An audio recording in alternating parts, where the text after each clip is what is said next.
So, hello everyone. Today we got our guest Falsita D'Souza. Falsita got a master degree in chemistry from India, and she has been working with a chemical company in the chemical industry as a compliance officer. And now Falsita is in UK. She is working with a reputed company in the UK. So instead of giving her introduction, let us Falsita. Falsita, please introduce yourself. Uh, hi everyone. My name is Felicita. I'm basically from Karnataka. मैं इन बैंगलोर में chemical company में काम करती थी, जैसे sir ने अभी बोला। तो मेरा कंप्लायंस ऑफिसर का रोल था, और I was dealing with logistics and trade compliance sector basically. तो वहाँ पर काम करते टाइम मुझे प्रोक्योरमेंट में मास्टर्स करने का इंटरेस्ट था, इसलिए that's why I move to UK for pursuing my masters in Okay. September 2022. Okay, so since you said that you moved to UK to pursue a master degree in procurement and supply chain, what was that trigger? Why did you decide to go abroad for the study? So abroad में studies करने का मेरा बचपन से dream था actually, लेकिन somehow it did not work out initially when I finished my bachelors in India. So I continued my masters from reputed university Manipal Academy of Higher Education, माहे बोलते हैं वहाँ पर।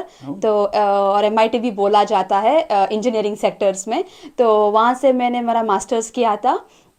उसके बाद मेरे बैक ऑफ माई माइंड हमेशा था कि मुझे एक ना एक दिन इधर फॉर वर्क और स्टडीज़ के लिए अब्रॉड जाना ही है। तो व्हेन आई वाज वर्किंग मैं सोच रही थी कि कौन से कंट्री में जाए। I was continuously looking for it. बाद में मैंने कोविड के टाइम पे जब हम सब लोग घर पे थे, तो I had lot of time to decide कि मुझे क्या करना है। तो that's how I move to UK. मैंने सोचा कि ओके, अभी तो ज़्यादा टाइम वेस्ट करूँगी तो I will not be able to pursue my dreams. That's why I thought okay, let me go to UK and start doing my masters in procurement and supply chain. So procurement इसलिए choose किया क्योंकि मैं logistics में थी, और usually यहाँ पर जब हम मास्टर्स करने के लिए या कोई भी कोर्स करने के लिए आते हैं, तो वो बैकग्राउंड एक्सपीरियंस पूछ लेते हैं बेसिकली कि हमें किस एरिया में ज़्यादा एक्सपीरियंस है। इवन दो मैंने केमिस्ट्री में मास्टर्स किया था, और मैं ट्रेड कंप्लायंस में डिपार्टमेंट में थी, तो मुझे रिसर्च के लिए केमिस्ट्री के लिए आई कुडंट अप्लाई हियर, क्योंकि मुझे बैकग्राउंड एक्सपीरियंस नहीं था in terms of chemical research. इसलिए मैंने सोचा कि okay, let me use my logistics and trade compliance experience and pursue my masters in procurement. So that's how I ended up being from a masters in chemistry to a masters in procurement now. That is a huge difference from masters in chemistry to masters in procurement. So, but when you was in India, uh, did you thought about any other country as well, like Australia, USA, or Canada, or you just thought about UK? तो initially मेरे plan में 3 countries थे। First was Canada, second Germany था, और UK was last to be frank in my list. Okay. तो मैं Covid के time पे आईएल्स को प्रिपेयर कर रही थी कनाडा जाने के लिए, और जर्मनी मैंने होल्ड पे रखा था क्योंकि जर्मनी में language requirement was a major thing. तो आई वाज थिंकिंग कि इन केस कनाडा का नहीं हो जाएगा, तो मैं जर्मनी के लिए I will try to learn the language, and then I will try to apply for German speaking universities, Okay. क्योंकि वहाँ पर फ्री स्कॉलरशिप्स वगैरह मिल जाती हैं। हाँ. और when you know the language there you have more benefits than going to English speaking university. तो मेरा प्राइमरी मोटिव था कनाडा, और मैंने आईएल्स प्रिपरेशन चालू किया, और मैं आईएल्स दे रही थी। मैंने एक बार आईएल्स दिया था, लेकिन मुझे पूरे उनके 4 मॉड्यूल्स होते हैं, स्पीकिंग, लिसनिंग और राइटिंग एंड रीडिंग। तो 4 मॉड्यूल्स में मुझे कंसिस्टेंटली 8 नहीं मिले थे, तो मुझे एक में कम मिला। तो because of that I had to re go through the exam. Okay. या क्योंकि अभी आईएल्स में उन लोगों ने रूल चेंज किया है कि if at all you have failed in one module suppose, then you can only apply for that exam again. But initially back in 2018 2019 I remember, वहाँ पर डिफरेंट रूल्स थे। Even during the COVID time there were different rules कि if you have failed in one of the module, और if you have got less marks in one of the module, you have to attend all the 4 modules All. All over again, and that's बहुत सारा preparation जाता है उसमें और बहुत सारा time भी लग जाता है. So तो you said you got 8 in 3 modules. yes, I got 8 And and I got 7 in one of the modules. okay, so in 7 they failed you. They didn't fail me. Universities का ranking होता है कि जब भी international students apply करते हैं उनको पूरे मॉड्यूल्स में इतने इतने मार्क्स मिलने चाहिए करके, तो I could not clear that criteria. So उसके बाद मैं यूट्यूब में ऐसे ही वीडियोस देख रही थी, तब भी I came across a Leap Scholar. वो एक एजुकेटिव कंसल्टेंट्स हैं इंडिया में, और मैंने उनको अप्रोच किया, और they were providing services for the students who are planning to move abroad. तो मैंने उनको अप्रोच किया, और then I had few of the discussion, like 1-to-1 meetings वगैरह चल रहे थे. तो उन लोगों ने मुझे सजेस्ट किया कि why don't you try for UK as well parallelly along with Canada. Why don't you try for UK? Because UK में supply chain and procurement के लिए ज़्यादा scope है, क्योंकि it's a major hub for logistics. So they asked me along with Canada try for UK as well. Okay. तो So इसलिए when you done your IELTS, so that requirement 8 marks in whatever the grades in IELTS was for Canada. yes. I think in UK you can get an admission with 6.5 and sometimes with 6 as well, Yes, isn't it? yes. So In it's- UK, you don't have higher requirements than comparing to Canada. Yeah. लेकिन Canada में वही तो, like you have to score consistent 8 points in all the 8 modules. points, Yeah, okay. out of 10. So Okay. Which is really high. Which yeah, is क्योंकि 80% yeah, out of 10. it is based on the universities again. कौन से region में apply करते हैं हम Canada में, और कौन से यूनिवर्सिटीज़ में अप्लाई करते हैं. Few of the universities have lesser cut off, few of the universities have higher cut off, तो उसके भी ऊपर Okay, maybe different, yeah, based on the reputation of reputation of the uni- university. Okay, Yes. all right, that's good. So you did your IELTS, then you started doing process with a agent. Yes. The study agent or the visa processing agent, whoever it is. So you just gone with the one agent which you saw on the YouTube, or you explored a little bit more that okay you can find more agents and Yeah, I explored more. I was even looking for IDP, who is like the renowned educative consultants in India. तो मैंगलोर में भी उनका एक branch था. So during COVID, I was in my hometown. तो I was even having discussions with them. But then मुझे leap scholar ज़्यादा पसंद आया, क्योंकि उनका एंड टू एंड सपोर्ट ज़्यादा था, और उनका कोई फीस भी नहीं था, टू बी फ्रैंक. तो they were only charging minimal fees for the students. ज़्यादा फीस वगैरह नहीं था उन कितना लोगों था का. वो? आई गेस उनका 300 rupees I paid. I remember initially that was the only fee which I paid for enrolling myself to their introductory classes and so on. Apart from that, I have not paid any fees to the Leaf Scholar. 300 is nothing. Nothing. Actually, Yes. nothing. Yeah. So okay, even the other organizations like IDP, they don't charge any fees as well. I Yeah. think IDP doesn't even charge that 300 Yeah. as well. But it's sometimes There are it's few same agents in India who are charging who are fees. charging, Yeah. yeah. So IDP was also good, but when I compared Leap Scholar, I felt Leap Scholar was more better for me, and that's how I went with Leap Scholar ahead. Okay, don't say that. I got friends in IDP. Okay, all right. So anyway, It so again depends on your area-wise, experience, yeah. your experience. Okay, so you go through with the agent. So how much time it took for the whole process from going to the agent, decide after decision, going to the agent and getting the visa process for you? So I started my application process in 2021. But then I had few challenges with regards to the financial statements which we had to prove to the university. So for that I spent almost 2 months just to get the papers ready, and after that I think the entire application process took around 6 months for me. 6 months. Yeah, to Okay. get the CAS letter from the university. It took me 6 months. And that was because of the documentation you need Yeah, to prepare. documentation, yes. Okay. So I think it's 6 months is a normal time period. Yeah. For most of the application, because they will tell you what documentation is required, and then you prepare for the documentation, and it takes Yes. time, and sometimes getting statements and all that from the banks, it takes time as Yeah. well. Yeah, So it's from my really end, it was delayed because of the financial documents. So that's why it okay. took almost So 6 months. how challenging was that process? Was it easy because of the agent, or was it really challenging since you have the agent, or it was challenging in either way? I feel it would have been very challenging if I had not known any people who could have helped me, because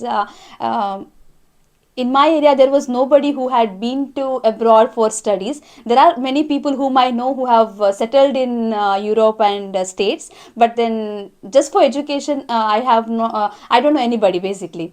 So that's why, since with the help of agents, I felt it was very easy, because they guided me in every single step. So how the document should look like, and what is the content we should add, and how to write the SOP. So they guided me in every single step until I landed in UK. So it By the was, way, SOP is a statement of purpose, yes, which we sometimes call personal statement as well. I think we have already talked about that in another podcast with Pooja. Pooja also mentioned about SOP. yeah, that's a major agent लोग requirement. ये Yeah. काफ़ी help करते हैं इस चीज़ के अंदर आपका documentation पूरा करने के लिए. आई थिंक एजेंट के थ्रू ही जाना चाहिए, लेकिन एजेंट उसी के थ्रू जाना चाहिए जो आपसे कोई फीस चार्ज नहीं कर रहा है, Yes. और जो एक रिप्यूटेड ऑर्गेनाइजेशन है. ऑर्गेनाइजेशन हो, उसके वो बहुत क्योंकि ज़रूरी है, बहुत क्योंकि बहुत स्कैम्स सारे भी चलते हैं. स्कैम्स चलते हैं, बहुत सारे एजेंट ऐसे हैं. आपने कुछ ऐसे इंसिडेंट सुना है, कोई स्कैम वाला है कुछ? मैंने वीडियोस देखे हैं, लेकिन मेरे जाने पहचान वालों से मैंने कुछ सुना ही नहीं है कि स्कैम हुआ है करके. बट या थोड़ा सतर्क रहना पड़ेगा, क्योंकि we never know, we end up paying money and then Yeah. if they don't provide the services which they have agreed. So So you mentioned about your area that you don't know, or maybe nobody has been abroad as a student from your area. Tell us about your area. तो मैं I am from Karnataka. I belong to Udupi district, which is in the coastal region of Karnataka. Okay. तो मेरा गांव जास्मिन्स के लिए बहुत famous है, jasmine flowers. Flowers, तो मैं वहाँ से पली बड़ी हूँ, और I move to Bangalore to work after my studies, and I stayed in Bangalore for almost 6 to 7 years before coming to the UK. So yeah, I have never traveled out of Karnataka. Okay. Even though I'm from India, I think I only traveled within Karnataka, not outside Karnataka. So This is your first time first you came time to UK moving and out outside. of my state, moving out of my country. It Okay. was my first time experience. So you got your visa within 6 months. Okay. What was the expression of your family? What was they thinking at that time? And because you, as you said, you are the only person who's going abroad as a student. You've never been out of Karnataka before that. So Yes. what was their expression at that time? My parents were scared initially, because they knew I'm very scared to travel alone. So they were like, okay, ये कैसे संभालेगी बाहर जाके, कैसे manage कर पाएगी, will she be able to do everything on her own. तो उनको बहुत सारी टेंशन थी, and at the same time they were praying continuously कि एक बार में पूरा एप्लीकेशन हो जाए, क्योंकि इतना सारा पैसा स्पेंड किया है तो कोई प्रॉब्लम ना आए. तो जब वीज़ा आया, they were very happy. Was there celebration? There was no celebration, क्योंकि उनको पता चला हो कि अभी बेटी जा रही है, ज़्यादा दिन नहीं है अभी उसको जाने के लिए. तो बैक ऑफ द माइंड उनको टेंशन भी थी और happiness. It was a mixed emotion. Mixed emotion. Okay. All right. So the day you came to UK, when was that? September 9th I traveled from India. On 10th I landed here. Which year? 2022. 2022 September. So you came to UK in September intake. Yes. Okay. So when you landed in UK first, which was the place? Manchester or No, I landed in Heathrow. London? Yes. Okay. So you came to London. Yes. And from London to here to Manchester, you traveled Yeah. by train or? No, actually I have one of my relative who is Okay. staying in Nottingham. Okay. So I moved. I went to their house first, and then they dropped me to Manchester. Okay. So you had somebody over here. Yeah, I had Okay. someone. Yeah. So when you came to UK, before that, did you know any people in UK, not just your relative, but other people who are coming to the university, the same university? No, I had no contacts with Okay. anyone who is going to study in my university. Mhm. So I just came with by packing my bags, and everything was new. And yeah, it was very challenging experience here. Adventure. Adventure, I would say, yeah. Okay. So you came to Heathrow. From there, you went to your relatives, and they dropped you in Manchester. Yes. Okay. When you came to Manchester, at that time as well, you didn't know anybody in Manchester. No. So you was on your own. I was on my own. Luckily, I had booked my accommodation back in India itself. Okay. So I came across uni accommodation through them. I had booked my university accommodation, Mhm. and my relatives dropped me to the accommodation, and from there my journey started. That was my next question. You already mentioned that. Okay. So you book your university accommodation. I think that is the safest way to do that. And university makes sure most of the time that all the international students have the accommodation within the university. Yes. But sometime if it is really busy, so many students are coming, sometime it could be really difficult to get To that find accommodation the as well. So accommodation, make yeah. sure if you are getting a visa, as soon as you get the visa or as soon as you get the offer from the university, book your accommodation at that time. Yes, it Otherwise, is. it could be really difficult later on Yeah, it is advisable to book in advance. in advance. क्योंकि Yeah. Last minute में बहुत सारे लोग होते हैं तो place नहीं मिल सकती, तो Yeah. इसलिए it's So very if you difficult. by chance if you book it before you get the visa, later on you can cancel if you don't get the visa. Visa is rejected. You can always cancel, and everything whatever you paid for, it will be They get refundable. Yeah. refunded. Yeah, they get refunded. So okay, so you got the accommodation. So you went to the accommodation. So that was your first day in Manchester. Manchester. What was your feeling? The moment my relatives left me, I was crying continuously because तभी मुझे realize हुआ कि okay, now I'm all alone. Everything what I have to do, I have to do it on my own. मैं किसी के बारे में नहीं जानती, किसको approach करना है वो भी पता नहीं है, तो I was very sad. मैंने घर वालों को call किया and seeing my face, they felt tensed. And then उसके बाद मैं थोड़ा बाहर गई कंपाउंड, मेरा हॉस्टल एकोमोडेशन कंपाउंड देखने के लिए, एंड तभी luckily I met two Indians. Okay. And on the spot we became so close. मतलब I met one girl who was from Maharashtra, and I met a guy who was from Hyderabad. So on the spot we started talking to each other, or luckily they were from the same university, so it was more easy for me to get adjusted in Manchester. Okay. So you met two people Two on people, very yes. first day. Yes. Otherwise, if you don't met them on that day, you was feeling very I was alone. feeling very homesick and lonely. I didn't know what to do. So what was the difference after that? So like 5 minutes before you met them, you was feeling very lonely, alone, the homesick, and what happened after that? So the moment we met them, हमने hi hello कहाँ से आए हो वो सब कुछ discussion शुरू कर दिया, और तभी हमें पता चला कि ओके सब लोग एक ही बोट में हैं, and everyone is going through the same challenges what I am feeling. तो तभी हमने पूरे रिसोर्सेस शेयर करना शुरू कर दिया. ओके, क्योंकि जब भी हम एज अ स्टूडेंट लैंड होते हैं यूके में, there are many processes which we have to go through, right. BRP collect करना, यूनिवर्सिटी में जाके एनरोल करना, और there are many steps which we have to follow. तो मुझे बहुत सारा टेंशन था कि मैं अकेले वो सब कुछ कैसे करूँगी. तो when I met them, okay, even they were also waiting to complete all those processes. तो हम लोग साथ में गए, and since we were staying in the same accommodation, it was very easy for us, okay, communicate करने के लिए. तो So first एक हफ्ता. both of them were new as well? Yes. Okay. तो मतलब वही सेम बोट वाली बात होगी कि सभी को एक ही साथ निकलना है, एक ही साथ में निकलना है. So that was good. But did they give you any information that they already had? Okay, we know how to do that. Luckily, जब मैं यूनिवर्सिटी पहुंची, मतलब मेरे एकोमोडेशन के फ्रेंड्स के साथ, नेक्स्ट डे हम सुबह यूनिवर्सिटी गए just to see the campus and explore. तभी I met a guy who was from my hometown. Basically, he was from a different district, Okay. and he had come to the UK 1 month before. Okay. He was working in Saudi, I guess, and from Saudi he directly came to the UK 1 month before to understand the process. Okay. तो उसने पूरा research किया हुआ था. Okay.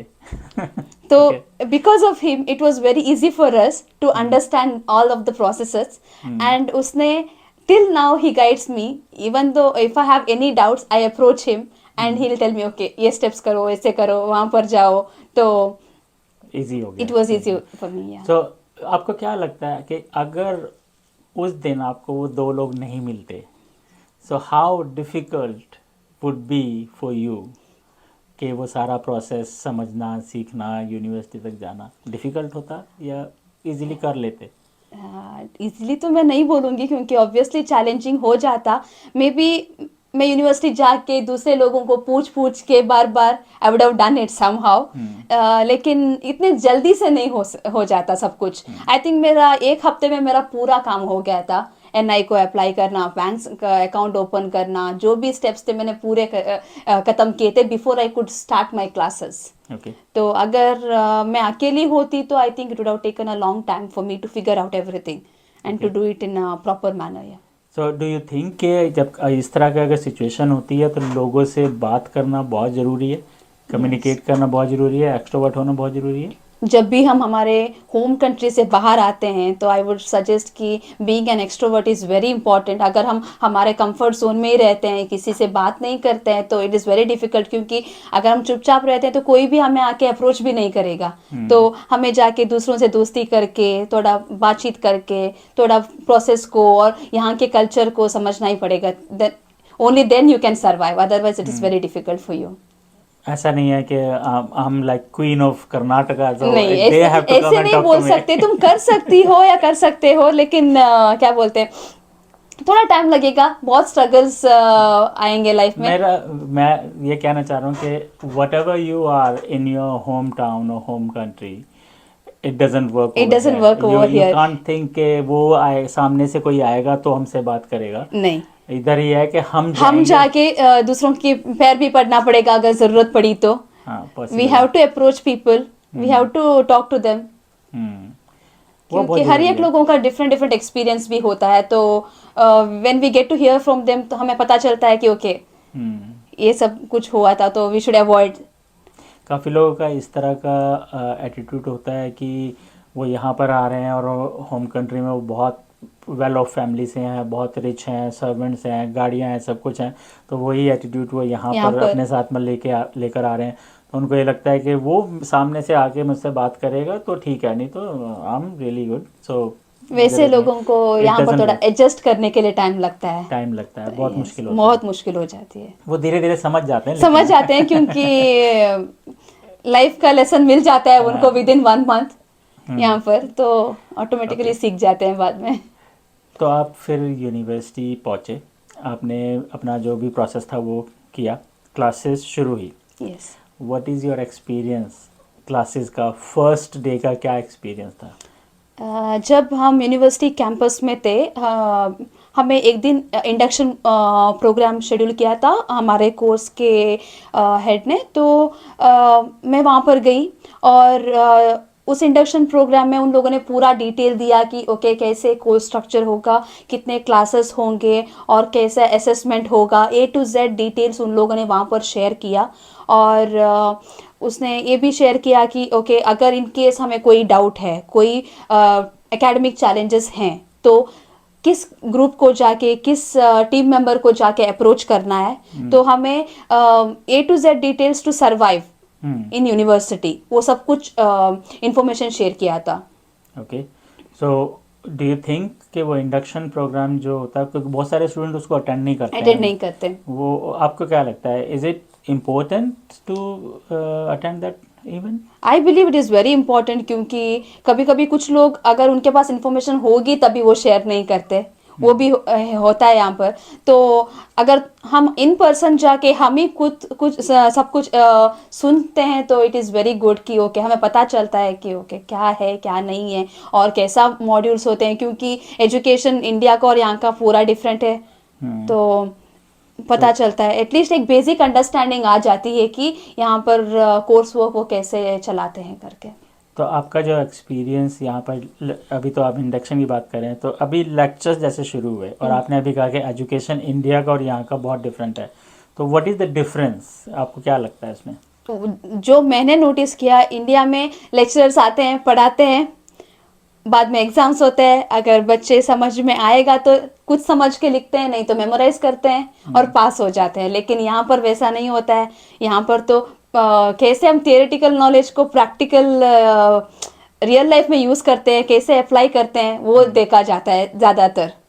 तो that's the major thing. और यहाँ पर मार्क्स के ऊपर ज़्यादा फोकस नहीं दिया जाता। ओके होता है कि फोकस ओके तुम्हें एक मॉड्यूल से और एक मॉड्यूल जाने के लिए इतना कट ऑफ तुम्हें क्लियर करना ही पड़ेगा, लेकिन जैसे इंडिया में होता है कि तुम्हें इतना ही मार्क्स मिलने चाहिए, वो सब कुछ नहीं होता है यहाँ पर। हाँ वो नहीं है आपको, मतलब जैसे वो पेरेंट्स का ही प्रेशर होता है, पेरेंट्स का भी होता है, सोसाइटी का भी होता है। हाँ कि इतने वो देखा उसके बच्चे को, उसके इतने मार्क्स आए तुम्हें हैं, क्यों तो नहीं आए, उससे बेटर करो, ये करो वो करो। सारे दिन खेलना ही है, सारे दिन ये करना है। तो मेमोराइज की बात की आपने, तो मैं एक लेक्चर नहीं एग्ज़ाम में था, तो एज ए इन्विजिलेटर। तो एग्ज़ाम के बीच में मैं बाहर निकला 2 मिनट के लिए, तो सेकंड एग्ज़ाम शुरू, एक फिनिश होने वाला था, सेकंड शुरू होने वाला था। तो एक लड़की वहाँ पे ऐसे पेपर लेकर ना, वो ऐसे ही जैसे वो मेमोराइज करते वो रट्टा करने वाली वो कर रही थी। तो मैंने उसको देखा, शी वॉज इंडियन, तो मैंने उसको बोला कि what you doing is not going to work. It is not going to work here. तो मुझे देखने लगी, वो कहती है हाउ। मैंने कहा यहाँ पे मेमोराइज वाला नहीं चलेगा। कहती है अच्छा तो फिर क्या चलेगा? मैंने कहा इसको यहाँ पे समझो, अंडरस्टैंड करो, और जो भी Concept को समझ में आता है वो समझना। लिखो, तो वो चलेगा। तो वो भी नहीं थी, उसका फर्स्ट ही एग्ज़ाम था। तो मैंने उसको बताया ऐसे। एनीवे, तो चलो फिर आपके क्लासरूम में now you started doing lectures. Lectures के अंदर what is your experience with the people, other student? वहाँ पे फ्रेंड्स बने, किस तरह के लोग मिले, उसके भी लिए तो शेयर मेरे क्लास में हम more than 200 to 300 plus students थे, और half of the people were Indian, और कुछ ब्रिटिश लोग थे और कुछ नाइजीरिया से और दूसरे आई थिंक हांगकांग और थाईलैंड वहाँ से भी आए हुए थे लोग। तो it was a different experience, क्योंकि वहाँ पर तो हम हमारे लोकेलिटी के लोग होते हैं, तो हमें पता चलता है कि वो उनसे कैसे इंटरेक्ट करना है। हमारी मेंटालिटी ऑलमोस्ट सेम होती है, लेकिन यहाँ पर we had students from different background and different culture. तो उन लोगों से अप्रोच करना, उन लोगों से दोस्ती करना, and first of all understanding the language, क्योंकि यहाँ पर लिवरपूल वालों का एक एक्सेंट होता है और मैनचेस्टर में एक एक्सेंट होता है, तो बच्चों का एक्सेंट समझ के उनसे बात करना वाज डिफरेंट थिंग हियर। या जिस तरह से इंडिया के अंदर भी एक डिस्ट्रिक्ट से दूसरे डिस्ट्रिक्ट में जाएं, थोड़ा सा एक्सेंट चेंज होता है, लेकिन है। फिर भी एक होता है कि हमारे गांव के ही हैं, हमारे कंट्रीज के हैं, तो थोड़ा मेंटालिटी ये हो जाता है। लेकिन यहाँ पर थोड़ा डिफरेंट था, but it was good, everyone was unique. तो we got to learn a lot of things from them, मतलब उनके गांव में क्या है, उनके कंट्रीज में क्या है, और तो इट वाज नाइस। तो फ्रेंड्स बने, कितना टाइम लगा? फर्स्ट लेक्चर में ही बन गए या फिर थोड़ा टाइम लगा? तो मेरी एक फर्स्ट फ्रेंड बनी थी, मतलब मेरे एक कोर्स की, वो I met her in the induction itself. वो दुबई से आई हुई थी, तो we both were sitting together during the induction, and we are friends even now. उसके बाद हम दोनों हमेशा साथ, from the first day we decided कि ओके हम दोनों साथ में बैठेंगे। एक कंफर्ट जोन बन गया हम दोनों के बीच में, तो हम दोनों साथ में ही बैठते थे। उसके बाद जैसे जैसे मॉड्यूल होते गए, फ्रेंड्स भी बढ़ते गए, तो ज़्यादा लोगों से मुलाकात हो गई। तो ओके, तो फर्स्ट टाइम जब आप लेक्चर में गए, लेक्चर समझ में आया? फर्स्ट डे कुछ समझ में नहीं आया, पूरा ऐसे सर के ऊपर जा रहा था। एक बार रियलाइज हुआ कि हम कहाँ आ गए, क्या चल रहा है, कुछ पता नहीं चला। बाद में घर जाके जो भी पीपीटी है उसको देखा, थोड़ा थोड़ा समझ में आया, लेकिन मेरा बैकग्राउंड भी डिफरेंट था, राइट? तो मुझे बहुत डिफिकल्ट हो गया कि फर्स्ट मॉड्यूल क्लियर करने में बहुत तकलीफ हो गई। तो ये खाली आपका आप ये चैलेंज आपके लिए था या और स्टूडेंट्स के लिए भी था कि उनको समझ में नहीं आ रहा है, फर्स्ट लेक्चर है, सेकंड लेक्चर है, फर्स्ट मॉड्यूल है? कुछ स्टूडेंट्स थे जिनको उनके होम कंट्री में प्रोक्योरमेंट या सप्लाई चेन में एक्सपीरियंस था, as far as my understanding is. और कुछ स्टूडेंट्स थे जैसे मेरी तरह, they had change their background. तो कुछ लोग उनको समझ में आता था, कुछ लोग दे वर स्ट्रगलिंग लाइक मी। तो मतलब मिक्स था, मिक्स मिक्स था, था। But mostly you had some difficulty I had in the some beginning difficulties, because yes. of your background and Background, all. yes. Okay. क्योंकि कल्चर नया हो गया, फिर टोटली बैकग्राउंड आपका केमिस्ट्री से सप्लाई चेन प्रोक्यूरमेंट, तो वो बहुत ही एकदम से डिफरेंट हो जाता डिफरेंट है। हो जाता है। ठीक है, तो अभी आपका जो एजुकेशन वगैरह जो चल रहा था, कितने टाइम लगा आपको एडजस्ट होने के लिए उस एनवायरनमेंट में, एजुकेशन में, लाइक 1 मंथ, 2 मंथ, 3 मंथ्स, जो भी ड्यूरेशन, और साथ ही साथ एक अच्छे से environment like group of friends बनाने में, कि अभी एकोमोडेशन में भी फ्रेंड्स हैं और यहाँ पे भी फ्रेंड्स हैं, तो कितना टाइम लगा उसमें? तो आई वुड से I think almost 3 to 4 months तो लगे मुझे यहाँ पर प्रॉपर यूज टू होने के लिए, यहाँ के लाइफ और एकेडमिक वर्क और सब कुछ, फ्रेंड्स भी बनाने के लिए। तो फर्स्ट मॉड्यूल में तो सिर्फ मेरी एक ही दोस्त थी जिससे मैं बहुत क्लोज थी। दूसरे लोग भी थे, लेकिन उनसे मैं सिर्फ क्लास में मिलती थी और क्लास में बात करती थी, दैट्स ऑल। लेकिन घर जाने के बाद अगर कोई डाउट है तो सिर्फ मैं मेरे एक ही दोस्त को मिलती थी। Apart from her I used to approach the lecturers in the university.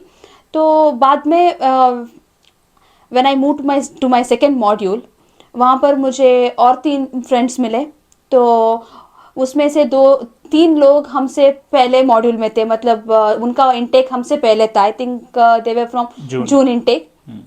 तो उनको थोड़ी अंडरस्टैंडिंग ज़्यादा थी हमसे कि कैसे असाइनमेंट्स को अप्रोच करना है, क्या करना है, सब कुछ। तो उनसे हमें सीखना मिला बहुत।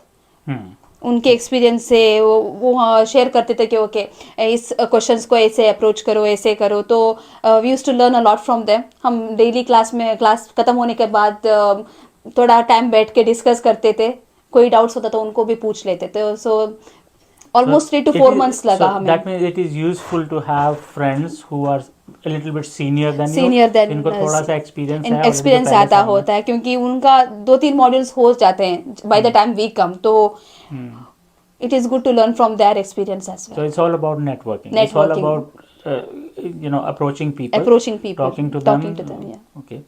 तो जब आपने कहा जैसे बहुत सारे डिफरेंट कल्चर्स के स्टूडेंट्स थे, तो उनसे भी आपकी बात होती होगी वहाँ पर, तो what did you learn about other cultures? तो कुछ लोग, मैं कंट्रीज का नाम नहीं लूँगी। हाँ। तो कुछ लोग थे, दे वर मतलब उनको they have ideas, they understand everything, but उनको they don't know how to share. मतलब उनको मे बी उनको इंग्लिश उतनी ज़्यादा नहीं आती थी, तो they were facing challenges in communication. और कुछ लोग थे बहुत फ्रेंडली थे, मतलब अच्छी तरह से बात करके दे यूज्ड टू एक्सप्लेन। तो it was a mix experience I would से। Okay, so if we just don't talk about the Indian people, if we talk about the other countries, the Other people countries, coming from yes. other countries, do you feel any too much difference in like what they feel, how they feel, or did you had any fear talking to them or something like that? Fear कुछ नहीं था, सिर्फ यही था कि okay मतलब उनसे कैसे अप्रोच करूं, क्योंकि अगर उनको पसंद आएगा कि मैं उनसे बात करूं डायरेक्ट जाके, हाय कैसी हो, ऐसे कर सकती हूँ, वो सब कुछ क्वेश्चंस थे बैक ऑफ माय माइंड। लेकिन इनिशियली था। बाद में एक बार जब उनकी पहचान हो गई, उसके बाद हम रोज क्लास में मिलते थे, बात करते थे। तो पहचान कैसे हुई? पहचान मतलब आई रिमेम्बर मेरे क्लास में मैं हमेशा 3rd या 4th बेंच में बैठती थी।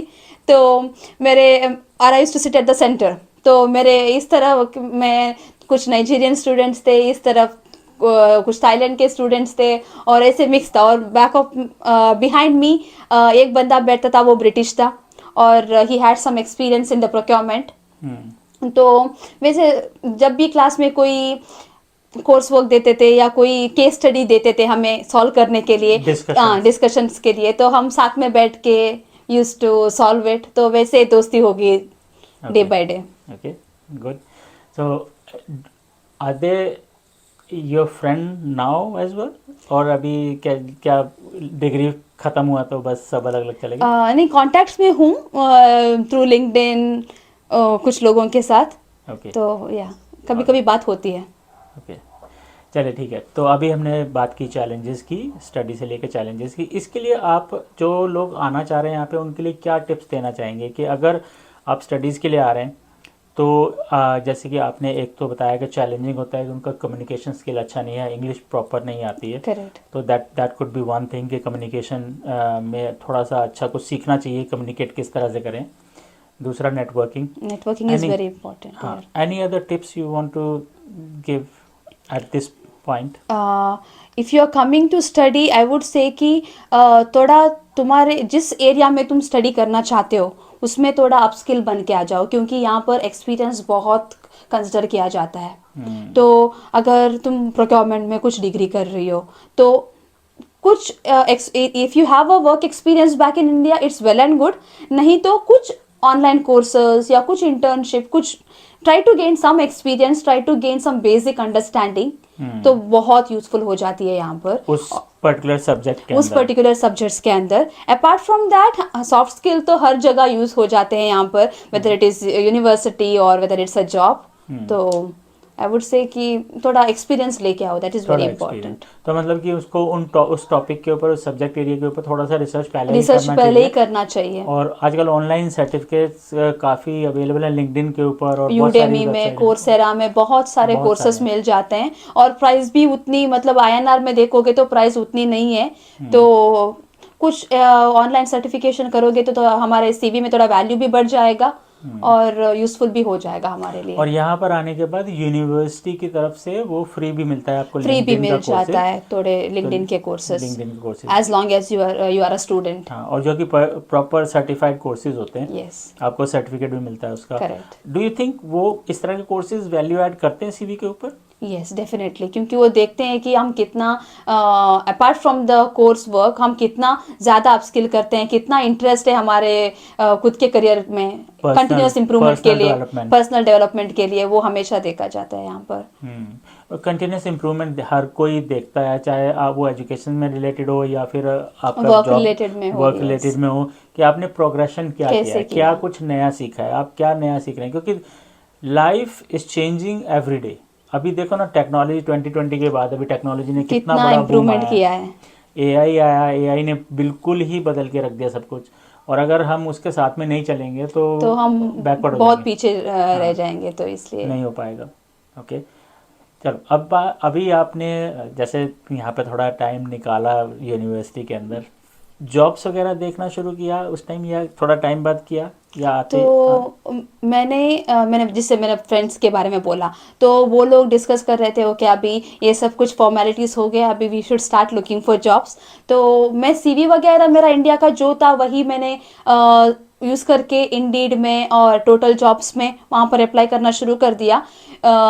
जब स्टूडेंट्स होते हैं तो लिंक्डइन में ज़्यादा पार्ट टाइम होते हैं, लेकिन उतने ज़्यादा नहीं होते हैं पार्ट टाइम जॉब्स के एडवर्टाइजमेंट, लेकिन इंडीड, टोटल जॉब्स और रीड उस वेबसाइट्स में ज़्यादा होते हैं. तो मैं कंसिस्टेंटली वहाँ पर अप्लाई करती रही और विद इन 1.5 मंथ मुझे जॉब मिल गया लकीली.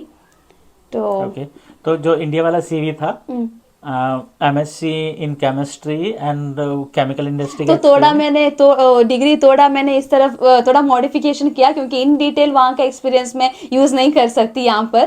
तो डिग्री दिखाई, लेकिन जो भी इन डिटेल एक्सपीरियंस था मैंने नहीं दिखाया. जितना पार्ट टाइम के लिए चाहिए सिर्फ उतना ही दिखाया. तो मतलब सीवी को आपने टेलर किया as per the job description. तो अगर वो टेलर नहीं होता तो डू यू थिंक कि उसमें आपको पार्ट टाइम जॉब मिल सकती थी?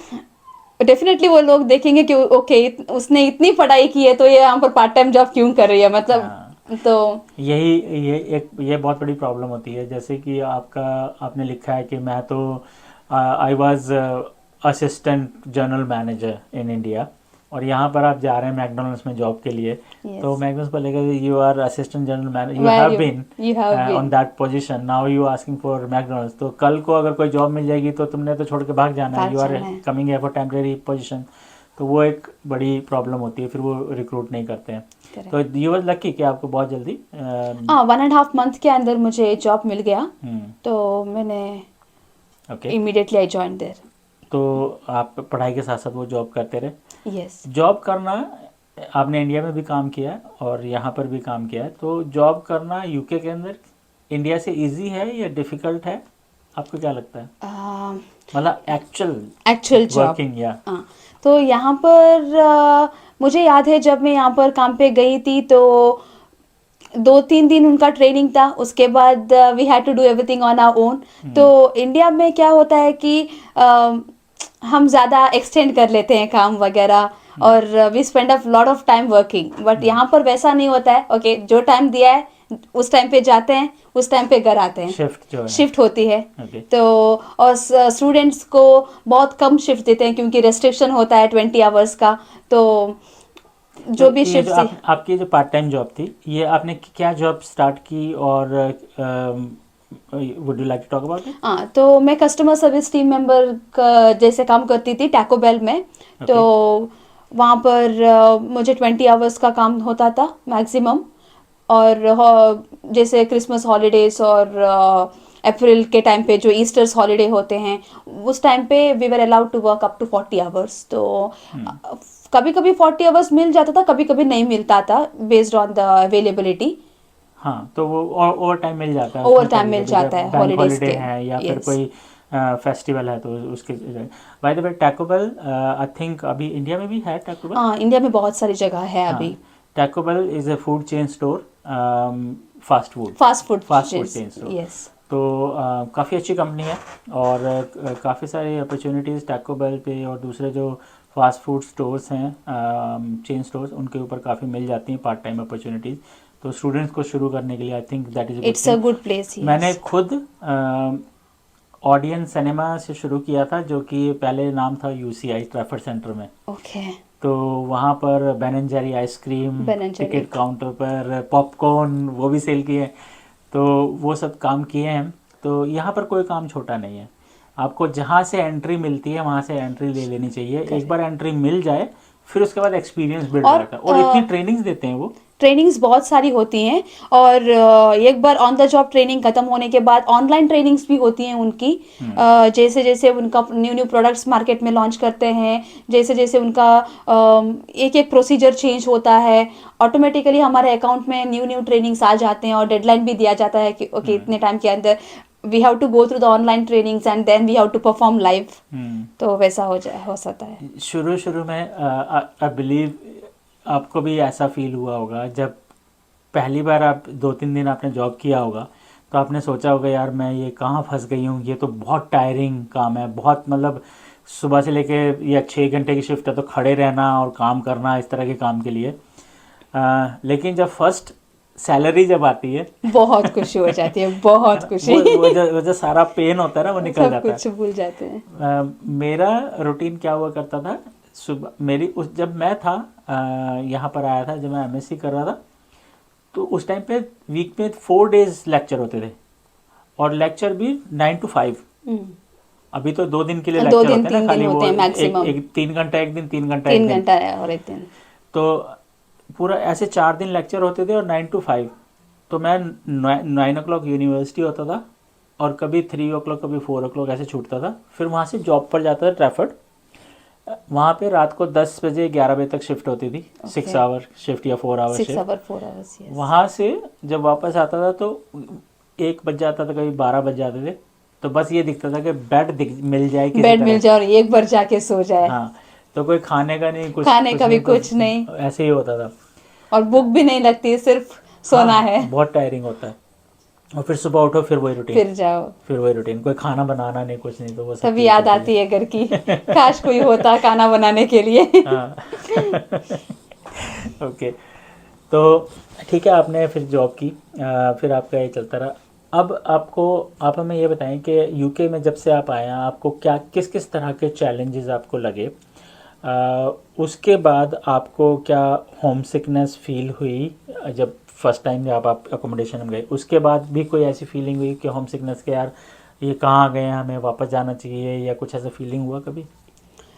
सो जब मैं यहाँ पर आई फर्स्ट मुझे वेदर का बहुत चैलेंज हुआ क्योंकि जो भी लोग यहाँ पर आते हैं उनको weather is a major challenge, weather deal करना। और अगर सितंबर में आ रहे हैं तो सितंबर तो उस टाइम पर इमीडिएटली विंटर था, तो it was very difficult to get adjusted to UK's weather. और बहुत बहुत सारी बार मुझे बुखार सर्दी सब कुछ हो गया। And you are from coastal area. I am from coastal area, तो हमें ज़्यादा ठंड की कोई एक्सपीरियंस ही नहीं है। और वहाँ पर नॉर्मल टेम्परेचर मतलब 28-29 ही हमारा नॉर्मल टेम्परेचर होता है वहाँ पर। तो जैकेट्स लाए थे इंडिया से? जैकेट्स में नहीं लेके आई थी। क्योंकि मेरी एक फ्रेंड थी who was like who is in US basically, तो उसने मुझे बोला था कि इंडिया से मत लेके जाओ क्योंकि एक लगेज में प्रॉब्लम हो जाता है, और एक कि वहाँ के टेम्परेचर के हिसाब से वहीं पर जाके ले लो व्हेन यू लैंड। तो इसलिए मैं नहीं लेके आई थी, but when I landed for the first shopping what I did was jackets here. Even India से अगर आप सेम ब्रांड भी बाय करेंगे, लेट्स सपोज सुपर ड्राई की आप जैकेट बाय कर रहे हैं इंडिया से, और सुपर ड्राई का सेम आर्टिकल आप यहाँ पे बाय कर रहे हैं, तो यहाँ वाले में जो ठंड रुकेगी ना वो इंडिया वाले में नहीं रुकेगी, क्योंकि इंडिया वाला इंडिया के क्लाइमेट के हिसाब से बना है। मॉडल वही है लेकिन यहाँ वाला यहाँ थोड़ा डिफरेंस होता है, और पता चलता है जब तुम प्रॉपर विंटर में होते हो और अगर वो जैकेट पहनते हो। तो इसलिए उसने बहुत अच्छा सजेशन दिया था मुझे कि मत लेके जाओ यहाँ से, कॉस्टली होता है वहाँ पर, फिर भी you take the best one there itself. तो इसलिए मैं वो एक बहुत बड़ा चैलेंज था। और नेक्स्ट था फूड का, क्योंकि जब भी बाहर जाए यहाँ पर हमेशा ब्रेड और रैप वही मिलता था, तो वो भी एक बहुत बड़ा चैलेंज था। और लोगों से मतलब कम्युनिकेट करना वो भी मुझे बहुत चैलेंजिंग लगा, क्योंकि मुझे यहाँ की इंग्लिश समझ में नहीं आती थी, क्योंकि इतने स्पीड में बोलते हैं यहाँ के लोग, तो एक एक वर्ड को ग्रास्प करके समझना और उनको रिप्लाई देना, it was very difficult for the first 1 month। बाकी जैसे जैसे दिन बढ़ते गए I got used to it. तो ये आपको जब टैको बेल वाला जो जॉब आपने लिया, ये कम्युनिकेशन में आपको बहुत मतलब बहुत हेल्प किया है, क्योंकि जब मैं गई विद इन 2 to 3 weeks, और वहाँ पर बहुत सारे ब्रिटिश बच्चे थे, तो मैं उनसे बात करती थी और they used to teach me. मतलब अगर मैं कोई गलती करती थी, फर्स्ट 2-3 उन लोगों ने मेरी मजाक किया, लेकिन बाद में उनको पता चला okay she is finding it difficult, तो बाद में वो मुझे बोलते थे ओके वो ऐसा नहीं है ऐसा है, तो they used to help me to understand. और बाद में मैं आफ्टर 2-3 weeks में कस्टमर से इंटरेक्ट करना शुरू कर दिया, तो it was very much helpful for me, क्योंकि उसके बाद मैं यहाँ के लोगों को पूरा समझ में आ गया। और इस तरह की जॉब में हर तरह का कस्टमर आता है, हर तरह का आता है, एशियन भी होगा, अरेबिक भी होगा, नाइजीरियन भी होगा, मतलब पूरे वर्ल्ड के लोग आते हैं। I think the place you was working, that is one of the busiest Taco Bell in Manchester, क्योंकि सिटी सेंटर में है, तो सब लोग वहीं पर आते हैं। और जब मैंने ज्वाइन किया था पूरे मैनचेस्टर में, that was the only store. Okay अभी रिसेंटली 2 महीने पहले उन लोगों ने बाकी स्टोर्स ओपन किए हैं, लेकिन उससे पहले मैनचेस्टर में एक ही स्टोर था, Taco Bell. Yes, okay, so that was the busiest store. और वो भी मॉल के अंदर तो पूरा दिन रश होता है, तो ज्यादा कस्टमर्स भी आते रहते हैं। मैंने देखा है कभी कभी तो क्यूज होती हैं, लाइक 20 फीट की क्यू भी बहुत लंबी लाइन होती है वहां पर कभी कभी, specially during the weekend, Friday Saturday Sunday, तो काम भी उतना ही टायरिंग हो जाता है बाद में। आपने फूड के बारे में बात की कि फूड का जैसे ब्रेड वगैरह ही मिलता था, तो वो एक चैलेंजिंग था। तो अभी तो यूके के अंदर बहुत सारे स्टोर्स हैं जहाँ पर आपको इंडियन ग्रोसरी हर तरह की, मतलब साउथ इंडियन और नॉर्थ इंडियन हर तरह की ग्रोसरी मिलती है। तो आपको क्या मालूम नहीं था, उसका नॉलेज नहीं थी कहाँ पर मिलता है? Yes, exactly. तो मुझे क्या हुआ, मुझे ज़्यादा पता नहीं था कि किस एरिया में जाके मैं प्रॉपर इंडियन शॉपिंग करूं। तो मुझे जब मैं आई, मुझे सिर्फ हमारे यूनिवर्सिटी के बाजू में जो साल्फर शॉपिंग सेंटर है, तो मुझे सिर्फ उसी का पता था, तो मैं वहीं पर जाती थी और जो भी मिलता था वो लेके आती थी। तो मुझे इंडियन स्टोर्स के बारे में पता नहीं था। बाद में स्लोली मुझे एक दोस्तों ने बोला कि वहाँ पर एक स्टोर है, यहाँ पर एक स्टोर है। तो first few months until I could figure out the stores, it was very challenging. बाद में मैं मेजॉरिटी ऑफ द टाइम घर पे ही कुक करती थी, तो जब भी मुझे बाहर का खाना था तभी it use to be always McDonald's or Taco Bell or KFC, तो कभी कभी बोर हो जाता था, ओके यही खाना खाना है करके। हाँ वो तो है।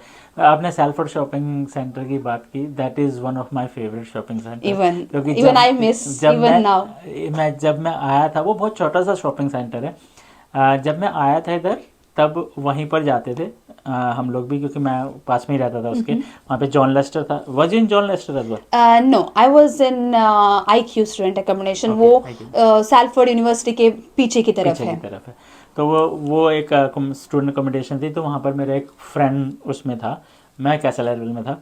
तो वो मैं वहाँ से जाकर अपना सामान लेता था। तो उस टाइम पर वो टेस्को जो है शॉपिंग सेंटर के अंदर था। ओके, अभी तो बहुत बड़ा है। अभी बहुत बड़ा है। तो अभी तो टेस्को में भी सारी ग्रोसरीज अभी वगैरह मिल मिलती हैं, जाती हैं। आसडा में भी मिलती हैं, जो कि यहाँ के चेन स्टोर्स हैं, ग्रोसरी चेन स्टोर्स। खाली ग्रोसरी नहीं, खैर उसमें इलेक्ट्रॉनिक्स, आपको अप्लायंसेस मिल जाएंगे, क्लोथिंग मिल जाएगी, हर चीज़ मिलती है ए उसके टू अंदर। जेड, मतलब जो भी डेली एसेंशियल्स होते हैं, majority of the items you get over there. You get over there. तो आपको उन्होंने एशियन का सेक्शन बनाया हुआ है, अफ्रीकन का सेक्शन बनाया हुआ है। तो आपको इवन आटा चावल भी मिल जाएंगे, थोड़ा महंगा मिलता है उसमें, महंगा मिलता है कभी पर कभी डील मिल जाती है, हाँ, लेकिन चीज़ों के लेकिन ऊपर। काम चलाने के लिए इट्स बेस्ट। मतलब हाँ, अगर तुम इंडियन स्टोर्स को जाके नहीं लेके आ सकते हो तो यू कैन, इट्स बेस्ट वहां पर जाके लेके इंडियन आना। स्टोर थोड़ा सा दूर पड़ता दूर है पड़ता कभी है, कभी। यूजुअली थोड़ा आउटस्कर्ट्स होता है सिटी से, तो थोड़ा जिसके हाँ, पास गाड़ी होती है for them it's fine, otherwise bus में वगैरह ट्रैवल करके it's very difficult to get everything. सामान वो उठा के लेके आना उठा भी के, और क्योंकि आटा मिनिमम 5 kg आता है, राइस राइस अगर भी लोगे 5। तो उससे कम लोगे तो फिर महंगा बहुत पड़ता है। करेक्ट। और मतलब जब स्टूडेंट्स होते हैं तो एक एक पाउंड भी यहाँ पर बहुत वैल्यूएबल है, तो गाड़ी वगैरह ऐसे फ्रीक्वेंटली बुक करके जा भी नहीं सकते हम। आपने पाउंड की बात की, let's talk about finances. What do you think, एक पार्ट टाइम जॉब से, और आप स्टूडेंट हो, फीस भी पे करनी है, या आपका क्या सिचुएशन थी? Did you pay for the pay fees earlier before you came to UK, accommodation और वो सब, या आपने यहाँ पर आकर अरेंज किया पार्ट टाइम जॉब के साथ में फाइनेंसेस को, क्या किया आपने? तो मैंने जब मैं यहाँ से इंडिया से आई थी तो मैंने स्टूडेंट लोन लिया था यूनिवर्सिटीज़ का फीस पे करने के लिए, क्योंकि मेरे घर वालों को हमेशा एक टेंशन था कि even though I will go and do a part time job over there, what if I don't get enough salary and what if I will not be able to pay the university fees on time, तो studies में कोई interruption ना हो। इसलिए मेरे parents ने और मेरे घर वालों ने मुझे यही सजेस्ट किया है कि let's take the student loan so that you can focus on your studies without worrying about the finances। तो इसलिए मैंने स्टूडेंट लोन लिया था, और but still I had to manage the finances, क्योंकि स्टूडेंट एकोमोडेशन का रेंट पे करना था मुझे, तो और I had to look after my expenses as well. तो ओके, तो आपने लोन ले लिया, तो लोन लोन में आपने फीस कवर कर दिया, फीस या कवर कर दी। अकोमोडेशन भी साथ में पे किया? नहीं, एकोमोडेशन कवर नहीं किया। तो अकोमोडेशन यू मैनेज टू पे from here yes while working part time. Yes. तो उसका बताइए कि पार्ट टाइम में आप 20 आवर्स काम करते थे, सो आई वुड अज्यूम के उस जॉब में like you can easily earn like 12 pound per hour और समथिंग। या तभी जब मैं स्टूडेंट जॉब कर रही थी इट वाज 9.5 यहाँ का मिनिमम वेज था। अभी 11 पॉइंट आई थिंक 4 कुछ तो बन चुका है। तो या initially it was 9.5 back in 2022। Okay, तो 9.5 पर आवर, 20 आवर आप काम कर रहे हैं, तो you was managing with over time जो भी मिलता है, तो थोड़ा बहुत ओवर टाइम कर सकते हैं यहाँ पर अगर मिलता है तो, पर बहुत ज़्यादा नहीं। ऐसा नहीं है कि ओवर टाइम 20 आवर काम कर रहे हैं, 20 आवर ओवर टाइम कर वी लिया। Can not cross 20 hour, that's 20 hours is maximum. हाँ, तो आपको लगता है कि उसमें इजीली मैनेज हो जाता है एकोमोडेशन पे करना और बाकी खाना पीना खर्चा? अगर जैसे कोई, कई बार क्या होता है कि स्टूडेंट सोच के आते हैं कि हम जो भी करेंगे वहीं पर करेंगे, और they bring limited amount, limited means like couple of 100 pound वो लेकर आ रहे हैं, और उनको लगता है कि यहाँ पार्ट टाइम जॉब भी मिल जाएगी, और वो उस पार्ट टाइम जॉब से अकोमोडेशन ही पे कर देंगे, बाकी सारे एक्सपेंसेस पे कर देंगे, खाना पीना भी हो जाएगा। Is it possible? To be frank it is not possible, क्योंकि सब लोगों को एग्जैक्ट 20 आवर्स मिल जाएगा वो मैं गारंटी नहीं दे सकती, क्योंकि यहाँ पर पार्ट टाइम आवर्स ऐसे दिया जाता है, specially in the retail and the food sector. If you are working तो बेस्ड ऑन द सीजनैलिटी वो तुम्हें हावर्स देते हैं। तो अगर क्रिसमस टाइम हो या ईस्टर टाइम हो तभी तुम्हें ज़्यादा हावर्स मिलने के चांसेस हैं। अगर जनवरी में हो या फरवरी में हो तब थोड़ा सीज़न बहुत डल हो जाता है, तभी बहुत कम हावर्स मिल जाते हैं। तो if you just rely on the part time job और उसके पैसों में तुम फीस भी भरोगी और एकोमोडेशन का फीस और तुम्हारा डेली एक्सपेंस भी यू विल लुक आफ्टर, तो it's not possible to be practical, not possible. Not possible. तो जैसे कि आपने कहा कि नंबर ऑफ आवर्स कम भी हो जाते हैं, कम भी हो अगर जाते ओवर हैं। टाइम भी मिल जाता है और कम भी हो जाते हैं, क्योंकि जब वो बिजी नहीं है तो वो बोलेंगे कि अपने घर जाओ। At the end of the day they have to save the man hours, so हाँ। उनको भी ये वो एक होता है कि ओके अगर कोई बिजनेस नहीं चल रहा है तो लोगों को घर भेज दो, so that you can try to save the man hours and कुछ तो पैसे बच जाए उनके लिए। तो हमने दूसरे पॉडकास्ट में भी बात की थी, जब हम बात कर रहे थे पूजा के साथ में और महेश के साथ में बात की हमने, तो उसमें उन्होंने भी ये बात की कि जब टाइम आता है जैन फैब का, क्योंकि क्रिसमस निकला होता है, लोगों ने काफ़ी पैसा स्पेंड कर दिया होता है, तो मार्केट बहुत डाउन होती है। यस, तो उस टाइम पर जॉब्स भी नहीं मिलती हैं। जॉब्स भी नहीं मिलती तो जो लोग जनवरी इनटेक में आ रहे हैं तो उनको 1-2 महीना वेट करना बहुत स्ट्रगल होता है, बिकॉज मैंने देखा है जो जनवरी इनटेक में आए थे उनको मतलब अगर काम मिला होगा तो भी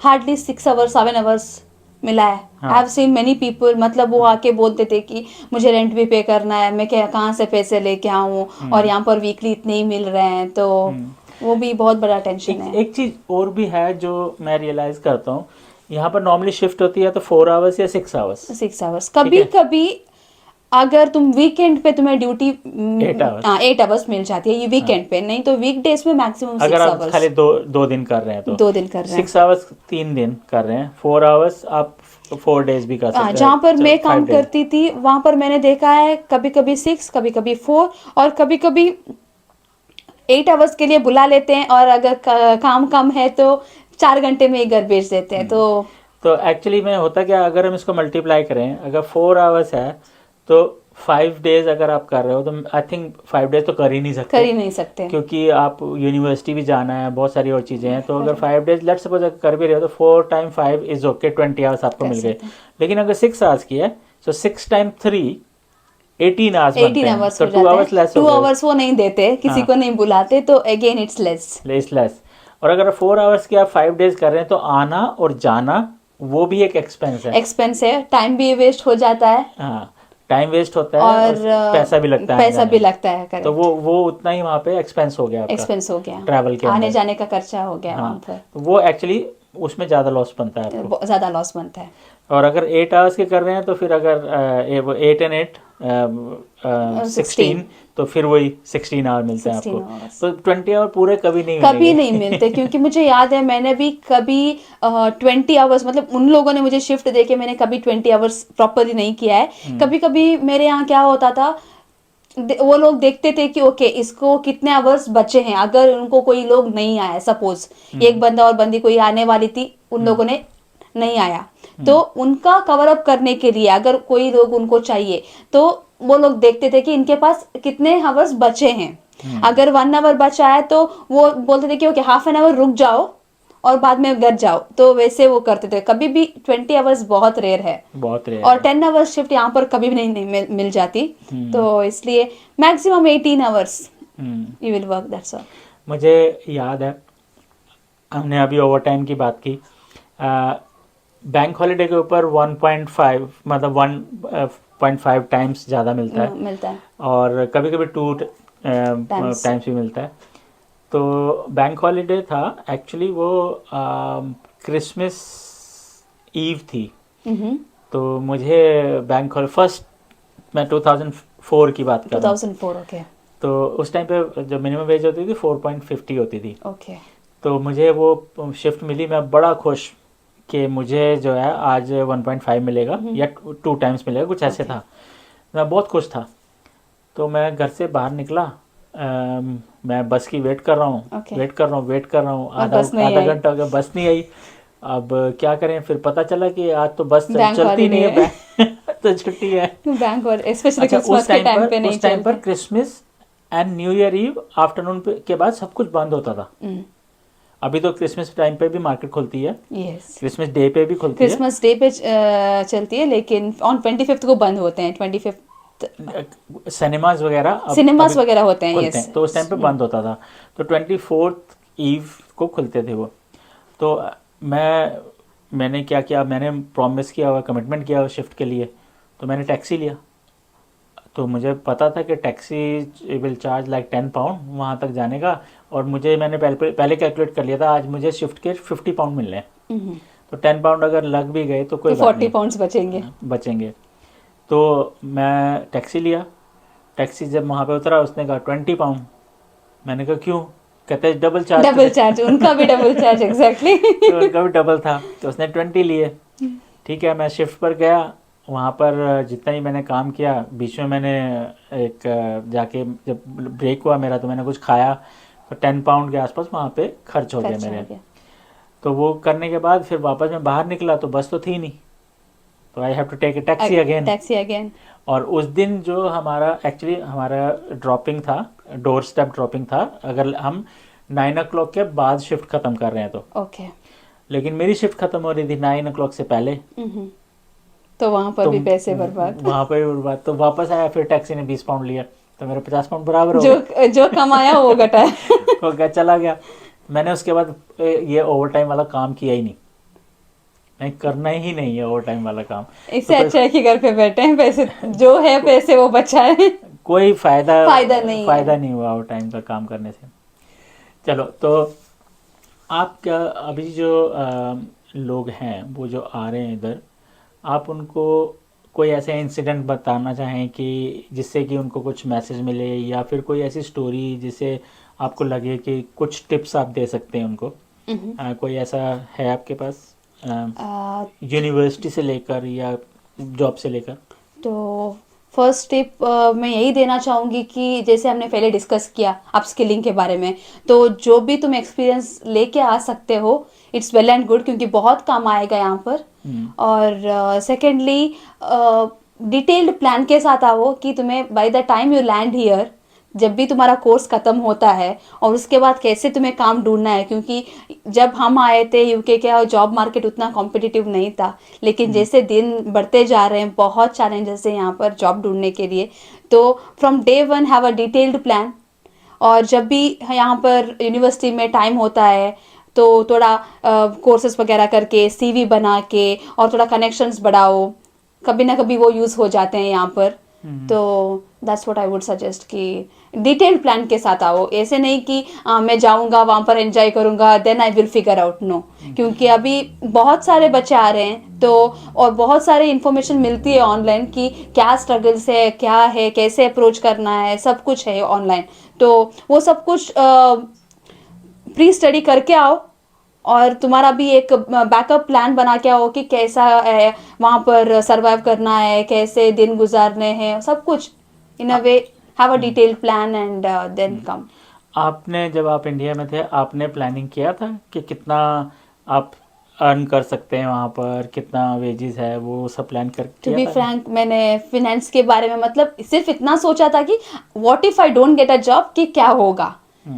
that was the only plan what I had done. Apart from that okay मैं वहाँ पर कैसे पैसे मैनेज करूँगी वो सब कुछ मैंने कुछ प्लान नहीं किया था। मैं सिर्फ मेरे लगेज लेके आई यहाँ पर। यहाँ आने के बाद मुझे पता चला कि okay that was the biggest mistake what I had done back in my time. तो इसलिए मैं आई वुड सजेस्ट एवरीवन कि एक प्रॉपर प्लान के साथ आओ, नहीं तो it is not going to work out here. Planning Planning मतलब is- mainly financial planning planning कि करनी चाहिए। आपके पास कितना पैसा है, आप उससे कितना टाइम सरवाइव कर कर सकते सकते हैं। हो वो भी डिपेंड करता है लाइफस्टाइल के ऊपर, लाइफस्टाइल के ऊपर, एग्जैक्टली। आपने कहाँ पे खाना खाना है, कहाँ पर खर्च करना है। आप एक मील यहाँ पर मेरे ख्याल से 4 to 5 पाउंड मिनिमम एक मील होगा, मिनिमम कहीं पे भी। मिनिमम कहीं पर भी, यस। और अगर आप वैसे अगर कहीं अच्छे रेस्टोरेंट में एक मील करते हैं तो 40-50 पाउंड भी लग सकते हैं आराम से पर हो पर्सन, जाते हैं, यस। है ना? तो वो डिपेंड करता है लाइफस्टाइल के ऊपर, लाइफस्टाइल आपका के लाइफस्टाइल ऊपर। किस तरह से है। तो अब आते हैं कि फर्दर अपॉर्चुनिटीज़ जॉब के लिए। तो आपका जब डिग्री प्रोग्राम फिनिश हुआ, आपने फिर PSW वीज़ा लिया पोस्ट यस स्टडी वर्क? तो मैं जब मेरा डिग्री ख़त्म हुआ, मैं ये वेट कर रही थी यूनिवर्सिटी के रिस्पांस का कि मैं कब PSW के लिए अप्लाई कर सकती हूँ, क्योंकि हम खुद से अप्लाई नहीं कर सकते, यहाँ का प्रोसीजर है।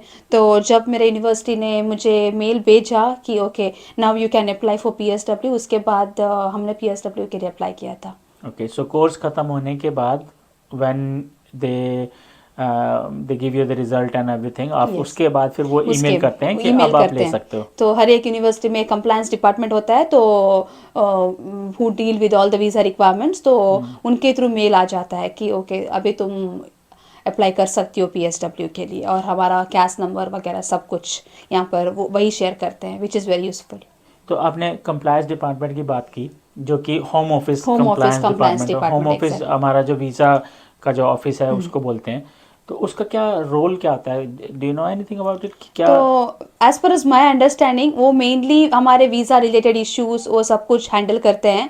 तो जब भी हम यूनिवर्सिटी से एडमिशन लेते हैं, तो they are the first one to confirm us कि वो एक हमें कैश नंबर भेज देते हैं, उसके थ्रू ही हम यूके का वीज़ा के लिए अप्लाई कर सकते हैं। तो दे mainly deal with the visa requirements of the student, मतलब जब से हमारा एडमिशन होता है अंटिल वी फिनिश, हम्म। पूरा वीज़ा रिलेटेड इश्यूज वो हैंडल करते हैं। दैट्स तो व्हाट आई नो। उसमें as far as I know, home office compliance जो टीम होती है वो यूनिवर्सिटी की वीज़ा टीम होती है, बिल्कुल उनका सेपरेट ही होता है वो, जो कि होम ऑफिस की जितने भी रेगुलेशंस हैं उसके लिए रिस्पॉन्सिबल होते हैं। यस जैसे कि स्टूडेंट की अटेंडेंस, स्टूडेंट अटेंड कर रहा है, यूनिवर्सिटी नहीं कर रहा है, कि अगर आपने 3 लेक्चर मिस किए तो आपको पहले वो वार्निंग लेटर भेजेंगे कि आके हमसे मिलो। अगर आपने वो भी नहीं किया, उसके बाद नहीं मिले, तो आपका वो वीज़ा भी कैंसिल हो सकता है। उस कैंसिल तरह की हो चीज़ें वो करते हैं। यस दूसरा, अगर आप यूके में हैं एज ए स्टूडेंट और आपको बैक होम जाना पड़ रहा है अपनी कंट्री में, और आप विदाउट परमिशन, उनकी परमिशन के बगैर आप अपने नहीं बैक होम ट्रैवल कर सकते, नहीं ट्रैवल कर एग्जैक्टली सकते। यस। आपको दिखाना पड़ेगा आप कहाँ जा रहे हो, आपकी टिकट आपको सबमिट करनी पड़ेगी कि आप इस दिन से इस दिन के लिए जा रहे हो, और 2 वीक से ज़्यादा की वो आपको हॉलीडे भी अप्रूव नहीं अप्रूव करते। नहीं कर सकते। इफ एट ऑल कोई असाइनमेंट्स वगैरह आ रहे हैं, तो एट दैट हाँ, time they never allow you to travel. Never allow you. हाँ, क्योंकि अगर आपका सबमिशन है कुछ है मॉड्यूल के बीच में, मॉड्यूल्स वो के फिर बीच में मॉड्यूल लीडर से पूछते हैं कि स्टूडेंट ऐसे बोल रहा है, उसको जाना है, what do you say, is it possible for student to go और नॉट? यस तो अगर मॉड्यूल लीडर ने कहा नहीं, क्योंकि मॉड्यूल लीडर कोई भी नहीं बोलेगा कि मेरे it is module not leader advisable not advisable, पढ़ने आए हो तो पढ़ाई करो पढ़ाई आराम से। करो। अनटिल अनलेस कोई बहुत ही वैलिड रीज़न हो कि कोई इमरजेंसी हो गई है घर के अंदर या कुछ भी, तो होम ऑफिस कंप्लायंस टीम वो देखती है। मैंने देखा है, मतलब बहुत सारे स्टूडेंट्स कभी कभी क्रिसमस ब्रेक के टाइम गए हैं, तो उन सभी टाइम पे वो अलाउ करते हैं, अलाउ करते हैं बट ब्रेक के ड्यूरिंग टाइम द पर। Modules they never allow you हाँ, टू तो ट्रैवल। मॉड्यूल के बीच में, 2 मॉड्यूल्स के बीच में 1 वीक का ब्रेक होता है नॉर्मली, या फिर क्रिसमस का हो गया या ईस्टर का ब्रेक हो गया, वो 2 वीक्स 3 वीक्स का होता है, लंबा आप होता उसमें है जा तो सकते हैं। जा सकते हैं यस। या समर ब्रेक होता है Yes. कुछ में, तो उसमें भी जा सकते हैं, ट्रैवल कर सकते हैं। कुछ कोर्सेज के लिए समर ब्रेक तो बहुत लंबा होता है, मतलब आई थिंक हाँ। फ्रॉम मई से अंटिल अगस्त, हम्म, तो हाँ, उन टाइम पे अलाउ करते हैं वो उन टाइम लोग। पे अलाउ करते हैं। ओके, तो अब आप अब क्या कर रहे हैं? तो मुझे अभी रिसेंटली NHS में जॉब मिला है, ओके। तो मैं वहाँ पर काम कर रही हूँ। ओके, तो किस चीज़ का जॉब मिला है आपको अभी? It is related to procurement and supply chain. तो आपके अपने फील्ड में, जिस फील्ड मेरे में आपने फील्ड में डिग्री की ही है। मिल चुका है यस। ओके, तो आपको वो डिग्री करने के कितने टाइम बाद आपको ये जॉब मिली? I would say almost 6 months almost 6 months. तो डिग्री कंप्लीट करने के बाद 6 मंथ्स 6 के बाद। Months. Okay, which is good. और NHS एक बहुत ही रिप्यूटेड कंपनी है यूके की। जितने भी स्टूडेंट यहाँ आते हैं, NHS तो सबको ही पता होगा, क्योंकि वो IHS फीस वगैरह वही पे करनी है बहुत फेमस है वो। नेशनल हेल्थ सर्विस, जो कि आपका मेडिकल, आप वो फीस देने के बाद आपका मेडिकल फ्री है पूरे साल। किसी भी तरह की प्रॉब्लम होती है तो मेडिकल फ्री होता है। तो NHS एक बहुत बड़ी कंपनी है, आई थिंक यूके की बिगेस्ट कंपनी है NHS। तो उसमें आपको सप्लाई चेन प्रोक्योरमेंट का रोल काम उसके मिला है। अंदर अभी मिला है। तो आपको क्या लगता है कि यूके के अंदर बहुत सारे ऐसे वीडियोस भी लोग बना रहे हैं कि जॉब नहीं है यहाँ पर मत आओ, पार्ट टाइम जॉब भी नहीं है, बिल्कुल ऐसे, आपको क्या लगता है कि यूके के अंदर जॉब है कि नहीं है? मुझे लगता है कि जैसे मैंने देखा है और मेरा एक्सपीरियंस है, बहुत सारे जॉब हैं, लेकिन हर जगह एक्सपीरियंस पूछते हैं वो लोग। That's what I have seen. मतलब एंट्री लेवल रोल के लिए भी यहाँ पर एक्सपेक्ट किया जाता है कि तुम्हारे पास कुछ ना कुछ एक्सपीरियंस हो, एटलीस्ट तुम्हारे पास एक्सपीरियंस ना हो, एटलीस्ट ट्रांसफरेबल स्किल्स हो जिसमें तुम दिखा सकते हो कि I can perform well in this role. तो अगर लेट्स सपोज किसी को एक्सपीरियंस होम कंट्री से नहीं है, तो उसको अगर यहाँ पर एक्सपीरियंस लेना हो तो एक तो जॉब तो हो ही गया पार्ट टाइम, उसके अलावा और क्या चीज़ें हो सकती हैं? What do you think? जो मैंने देखा है कि कुछ लोग ऑनलाइन वेबिनार्स होते हैं, कुछ इंडस्ट्रीज का वेबिनार होता है, कुछ कॉन्फ्रेंसेस होते हैं, वो सब कुछ अटेंड कर सकते हो। तो तुम्हारे थोड़े कनेक्शंस बन जाते हैं, थोड़ा तुम्हें एक्सपीरियंस मिल जाता है कि ओके इन रियल लाइफ कैसे क्या चल रहा है तुम्हारे एरिया ऑफ स्टडी में, वो सब कुछ तुम कर सकते हो। अपार्ट फ्रॉम सर्टिफिकेशंस तो ही है, अपार्ट फ्रॉम दैट तुम थोड़ा वेबिनार्स और कोई वर्चुअल कोई इंटर्नशिप्स या इन पर्सन इंटर्नशिप्स भी होते हैं यहाँ पर, वो भी तुम अटेंड कर सकते हो। यूनिवर्सिटी के अंदर भी अपॉर्चुनिटीज़ मिलती हैं? यूनिवर्सिटी के अंदर जैसे मैंने देखा है हमारी यूनिवर्सिटी में वो लोग कुछ इंडस्ट्री लीडर्स को बुला के कुछ टॉक्स वगैरह होते थे, और वहाँ पर वो हमें एक आइडिया देते थे कि ओके मेरे ऑर्गेनाइजेशन में ऐसा है और कैसे काम के लिए हम अप्लाई कर सकते हैं। तो वो थोड़ा नॉलेज शेयरिंग करते थे कुछ कंपनीज के बारे में, वो भी है। और जॉब्स फेयर होती है यूनिवर्सिटीज़ में, through which you can apply. Jobs fair होती हैं हर एक मॉड्यूल में होता है, मतलब विंटर में एक होकर रखते हैं, और जो जनवरी में जब नए नए मॉड्यूल्स और नए इनटेक के बच्चे आते हैं तभी भी एक जॉब फेयर होता है। तो फ्रीक्वेंटली चलते रहते हैं यहाँ पर। यूनिवर्सिटीज़ का भी जॉब फेयर होता है, और जिस सिटी में तुम रहते हो उस सिटीज़ में भी वो जॉब फेयर रखते हैं, तो वो सब कुछ अटेंड करना इज क्वाइट वो यूजफुल। सिटी की जो काउंसिल होती काउंसिल है वो होती है लोग वो arrange अटेंड करते हैं। कुछ प्राइवेट भी इवेंट्स होते रहते हैं, तो बहुत सारे इवेंट ऐसे एक्चुअली यूके के अंदर तो बहुत सारे इतने इवेंट होते हैं कि हर सिटी के अंदर आपको डेली कुछ ना कुछ इवेंट मिलेगा। कल ही मैं महेश के साथ में पॉडकास्ट रिकॉर्ड कर रहा था, तो महेश ने ये बताया, महेश का एक्चुअल में उसको जॉब्स ऐसे ही ऑफर हुई। वो ऐसे इवेंट्स में जाता था किसी फ्रेंड के साथ में, और वहाँ पे जाके लोगों से नेटवर्क करते थे वो। नेटवर्किंग। तो नेटवर्क वहाँ पर उसको एक साथ 3 प्लेसमेंट अपॉर्चुनिटी मिली। तो उसने प्लेसमेंट की, डिसर्टेशन की जगह उसने प्लेसमेंट रूट चूज किया, और उसके पास 3 ऑफर्स थी। 3 ऑफर्स लोगों को एक भी नहीं मिलती है, उसके पास 3 कभी ऑफर्स कभी थी यस, प्लेसमेंट की। बहुत स्ट्रगल करते हैं लोग हाँ। एक ही ऑफर मिलने के लिए यहाँ पर। तो एक्सपीरियंस, जैसे कि फलसिता ने कहा कि आपके पास एक्सपीरियंस जरूर होना चाहिए। ज़रूरी नहीं है कि आपके पास किसी अच्छी जॉब का एक्सपीरियंस हो, आप किसी भी छोटी मोटी जॉब छोटी मोटी बेसिकली वो देखते हैं कि इस बंदे को अगर हम हायर करेंगे तो यहाँ पर वो काम कर सकता है, क्योंकि हम ऐसे उनको ये नहीं बोल सकते कि मैं वो काम कर सकता हूँ, ये काम कर सकता हूँ। थोड़ा उनको प्रूव करना पड़ेगा प्रैक्टिकल एग्जांपल्स के साथ कि ओके मैंने ऐसा काम बैक इन माय कंट्री किया है, तो मैं यहाँ पर भी कर सकता हूँ, I have the experience of it. तो मैं अगर आपको सच बताऊं तो जो मैंने बताया ना कि मैं ट्रैफर्ड में ऑडियन में काम करता था, एक्चुअल में कस्टमर केयर क्या होती है मैंने वहाँ पर सीखी एक्चुअल में। यस। तो वो जो छोटे लेवल की नहीं कह सकते एक्चुअली, हम जो लोअर स्किल वाली जॉब होती हैं थोड़ी सी, उसके लिए भी बहुत सारी स्किल्स चाहिए होती हैं। कम्युनिकेशन चाहिए आपको, ऑब्जर्वेशन चाहिए, अटेंशन टू डिटेल चाहिए, क्योंकि हाँ, जो भी वो बोलते हैं हमें everything we have to grasp it हाँ, within a we have to short grasp span of time. हाँ, वही आपकी बात सही है। जब मैं यहाँ पर आया था मुझे भी समझ में नहीं आती थी। मैं बाय चांस एक पब में चला गया, वो स्कॉटिश पब था, तो उसने 2 बातें मुझे बोली। जब मैंने उसको ऑर्डर देने के लिए वो 2 बातें बोली, मैंने बिना ऑर्डर दिए वापस बाहर आ गए। तो ये कुछ समझ में, स्कॉटिश का एक्सेंट तो बहुत डिफिकल्ट है यहाँ पर। तो स्कॉटिश, लिवरपूल एक्सेंट, बहुत डिफरेंट एक्सेंट है। वेल्स, नॉर्दर्न आयरलैंड, उन लोगों का भी एक different, Irish accent is very बहुत डिफरेंट। डिफरेंट है। ओके, तो आपको लगता है कि जॉब्स हैं यहाँ पर, तो बहुत सारे लोग जो हैं जिनको जॉब्स नहीं मिलती है, उनकी क्या वजह हो सकती है कि उनको जॉब नहीं मिल रही है? What is the reason behind, अगर जॉब्स हैं तो? फर्स्ट ऑफ ऑल मुझे लगता है कभी कभी सीवीज में मिस्टेक हो सकती है, मतलब बहुत सारे लोग हैं जिनको मतलब हमें पता नहीं चलता कि हम सोचते हैं ओके मेरी सीवी है, मैंने सब कुछ डिटेल्स डाले हैं, मेरे पास अच्छी सीवी है, लेकिन हमें पता नहीं चलता कि हम लोग हमारी सीवी में क्या मिस्टेक्स हैं।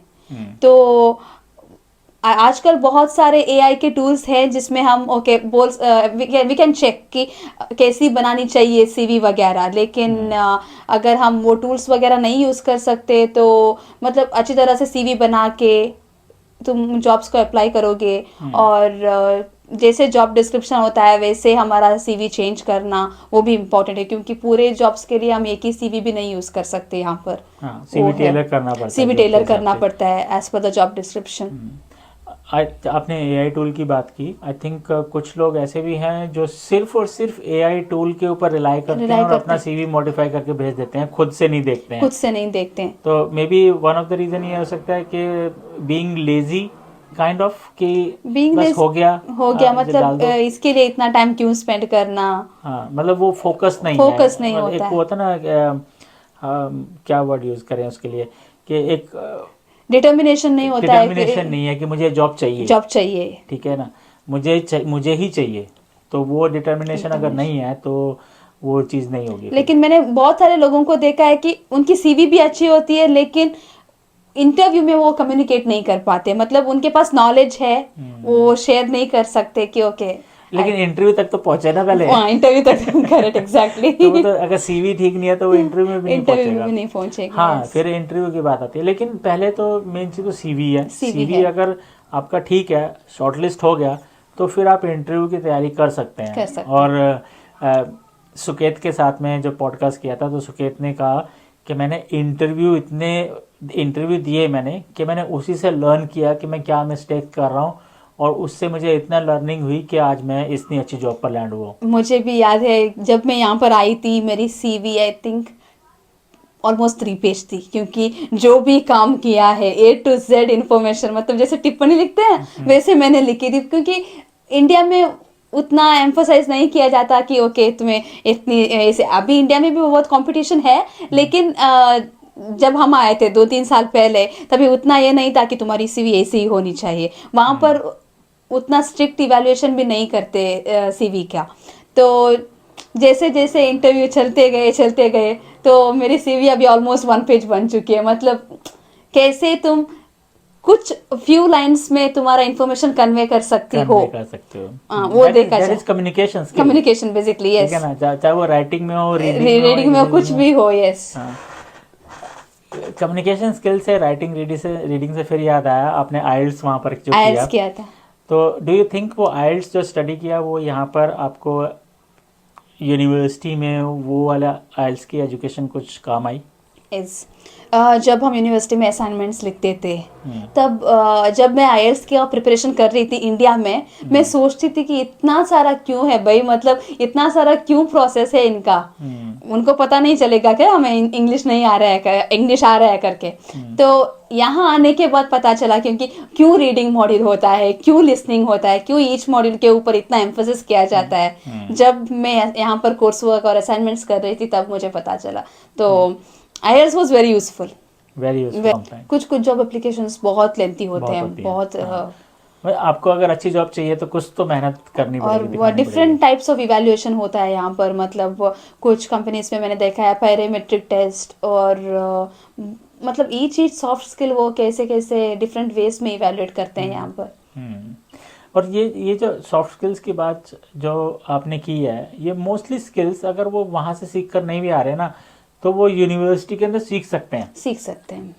बस ये है कि उनको प्रेजेंट होना चाहिए, लेक्चर्स के अंदर लोगों के साथ कम्युनिकेट करें, वो चीजें, लोगों से मिलना, बात करना, गाइडेंस को फॉलो करें, वो लिखना किस तरह से लिखना है, अलग वो मॉड्यूल्स होते हैं। और जब मैं आई मुझे IELTS का मैंने प्रिपेयर किया था तो मुझे थोड़ा इजी हो गया यहाँ पर जब मैं असाइनमेंट लिख रही थी। लेकिन इवन दो अगर हमने IELTS नहीं ली है तो भी यहाँ पर यूनिवर्सिटीज़ में सपोर्ट होता है कि तुम अगर थोड़ी तुम्हारी इंग्लिश इंप्रूव करनी है, मतलब एकेडमिक राइटिंग तुम्हें इंप्रूव करना है, तो यहाँ पर यूनिवर्सिटीज़ में वो भी सपोर्ट दिया जाता है इंटरनेशनल स्टूडेंट्स के लिए। और उसके लिए बहुत सारी सपोर्ट अवेलेबल है, इवन जॉब्स के लिए एम्प्लॉयबिलिटी की सपोर्ट एम्प्लॉयबिलिटी है, टीम्स होती हैं एवरी करियर यूनिवर्सिटी करियर में। डेवलपमेंट के लिए वो क्या कौन सा है वो करियर वाला जो भी करियर डेवलपमेंट के लिए करियर उनका अलग से एक डिपार्टमेंट होता है। और दूसरी तरह की फाइनेंशियल सपोर्ट और बहुत सारी तरह की बहुत सारे सपोर्ट होती है। हम्म, टीम्स हैं यूनिवर्सिटी में जो सपोर्ट करते हैं। हाँ, स्टूडेंट यूनियन है, स्टूडेंट उसमें काफ़ी यूनियन है। सपोर्ट मिल जाती है। ओके, तो अभी आपका कहना ये है कि जॉब्स हैं यहाँ पर, डिपेंड करता है कि आपके पास कितनी स्किल्स हैं, कम्युनिकेशन कैसी है, या फिर जो सीवी आपका ठीक है कि नहीं है वो आपको एक देखना पड़ता है। आई थिंक मैंने पहले पॉडकास्ट में ही बात की है कि बहुत जल्दी हम एक ऐसी वीडियो लेकर आ रहे हैं जिसमें कि हम आपको सीवी में कैसे लिखना है और क्या लिखना है, यूके के हिसाब से सीवी, जॉब डिस्क्रिप्शन के हिसाब से सीवी को किस तरह से मैच करना है। Even though AI tools available है, महेश ने भी कल पॉडकास्ट में वो एआई टूल की बात की थी, तो एआई टूल्स अवेलेबल है, पर स्टिल एक ह्यूमन टच उसमें होना चाहिए क्योंकि एआई अभी स्टिल इस काइंड ऑफ चाइल्ड, वो इतना मैच्योर नहीं है। हाँ, ये बता सकता है कीवर्ड है कि नहीं है उसके हाँ। अंदर, लेकिन स्टिल आपको वो खुद देखना पड़ेगा कि वो सेंस भी बनती है कि नहीं बनती है। कभी कभी कुछ सेंटेंसेस मतलब हमें जो जिस चीज़ का एक्सपीरियंस है जब एआई उसकी तरफ से लिखेगा तो it can change the meaning as well, तो कभी कभी हमें वो भी देखना पड़ता है कभी। ओके, तो हम बात कर रहे थे कि एआई, इवन दो एआई अभी बहुत ज़्यादा मैच्योर नहीं है, तो खाली कि वो कीवर्ड्स वगैरह बता सकता है कि सीवी में कीवर्ड है कि नहीं है, लेकिन स्टिल उसको मैच्योर होने में बहुत टाइम लगेगा, हमें एक ह्यूमन टच देना ही पड़ेगा। तो सीवी लिखते हुए ये बहुत ज़रूरी है कि एआई ने जो लिखा है वो उसकी सेंस बन भी रही है कि नहीं बन रही है। अगर हम एआई टूल यूज़ करते हैं सीवी लिखने के लिए या असाइनमेंट लिखने के लिए, कुछ भी लिखने के लिए, तो साथ ही साथ दूसरे लोग जो एआई डिटेक्शन टूल भी यूज़ करते हैं कि ये एआई से लिखा गया है, उनको पता चल जाता है। वो बहुत सारे वर्डिंग ऐसी यूज़ होती है करेक्ट कि वो वर्डिंग एआई ही। मैंने एक वीडियो देखी थी यूट्यूब में, तो उसमें वो बता रहे थे कि मतलब ऐसे वर्ड्स लिखो कि सीवी में जैसे हम नॉर्मल बात करते हैं लोगों से। बहुत बड़े बड़े इंग्लिश के वर्ड्स यूज मत करो क्योंकि पता चलता है व्हेन यू रीड इट कि ओके इसने खुद नहीं लिखा है, पूरा एआई का ही है। तो थोड़ा हम जैसे डेली कम्युनिकेट करते हैं उसका भी टच होना चाहिए क्योंकि बेसिकली ना CV we are communicating with the employer. तो मैं खुद बहुत यूज़ करता हूँ एआई, चैट जीपीटी यूज़ करता हूँ, मैंने जेमिनाई यूज़ किया है, बार्ड यूज़ किया है, बाकी Copilot, बहुत सारे अलग अलग बहुत सारी चीज़ें यूज़ की हैं एआई में, इवन वीडियो एडिटिंग के लिए और वो सब भी हम करते हैं।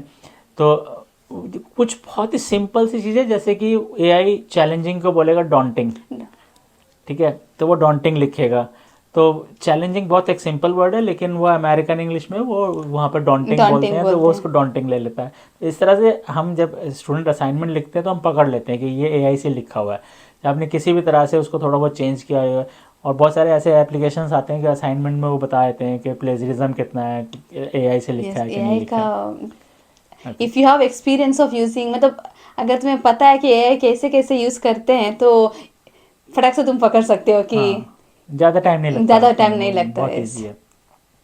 और हम लोग भी as a being a lecturer हम लोग भी इतने एक्सपीरियंस्ड हो गए हैं कि हमें पता है कि ये असाइनमेंट, क्योंकि हमारे पास जो हर एक सेमेस्टर के अंदर 300-400 असाइनमेंट आते हैं, तो हमें पता चलता है, हम इतने एक्सपीरियंस रह गए एकदम देख के पता ज़्यादा सोचने की भी वो क्या बोलते हैं ना, लिफाफा देख के खत भाप लेते हैं, वो कुछ ऐसे है।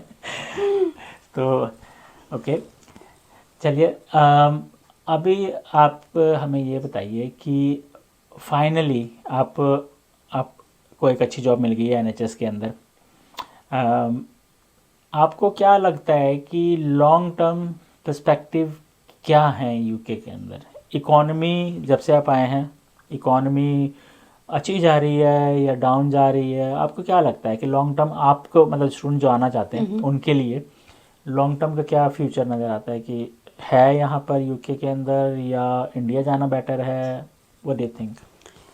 जैसे डे बाय डे यहाँ पर जैसे चेंजेस हो रहे हैं, तो मुझे लगता है कि अगर हमें कोई स्टूडेंट्स यहाँ पर सेटल होने के इरादे से आ रहा है तो आई थिंक उनको थोड़ा सोचना बेहतर है कि क्योंकि दूसरे भी कंट्रीज हैं जो same level of education provide करते हैं और क्वालिटी ऑफ लाइफ भी ऑलमोस्ट सेम है यूके जैसे।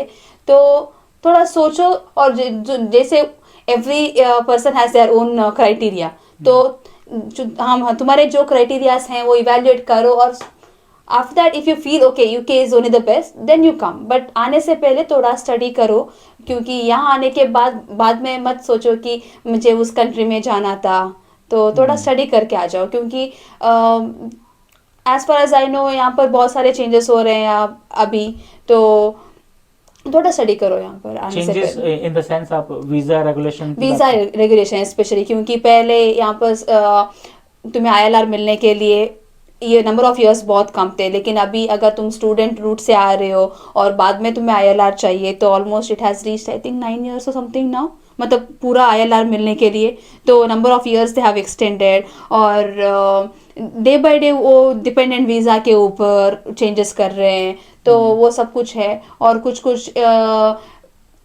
स्किल्ड वर्कर कैटेगरी में जो भी एम्प्लॉयर ये होता है, एग्जैक्ट वर्ड नहीं आ रहा है, shortage of occupation list. Yes, shortage of occupation. तो वो सब कुछ बहुत चेंजेस हो रहे हैं. तो उन सब के बारे में स्टडी करो, उसके बाद डिसाइड करो.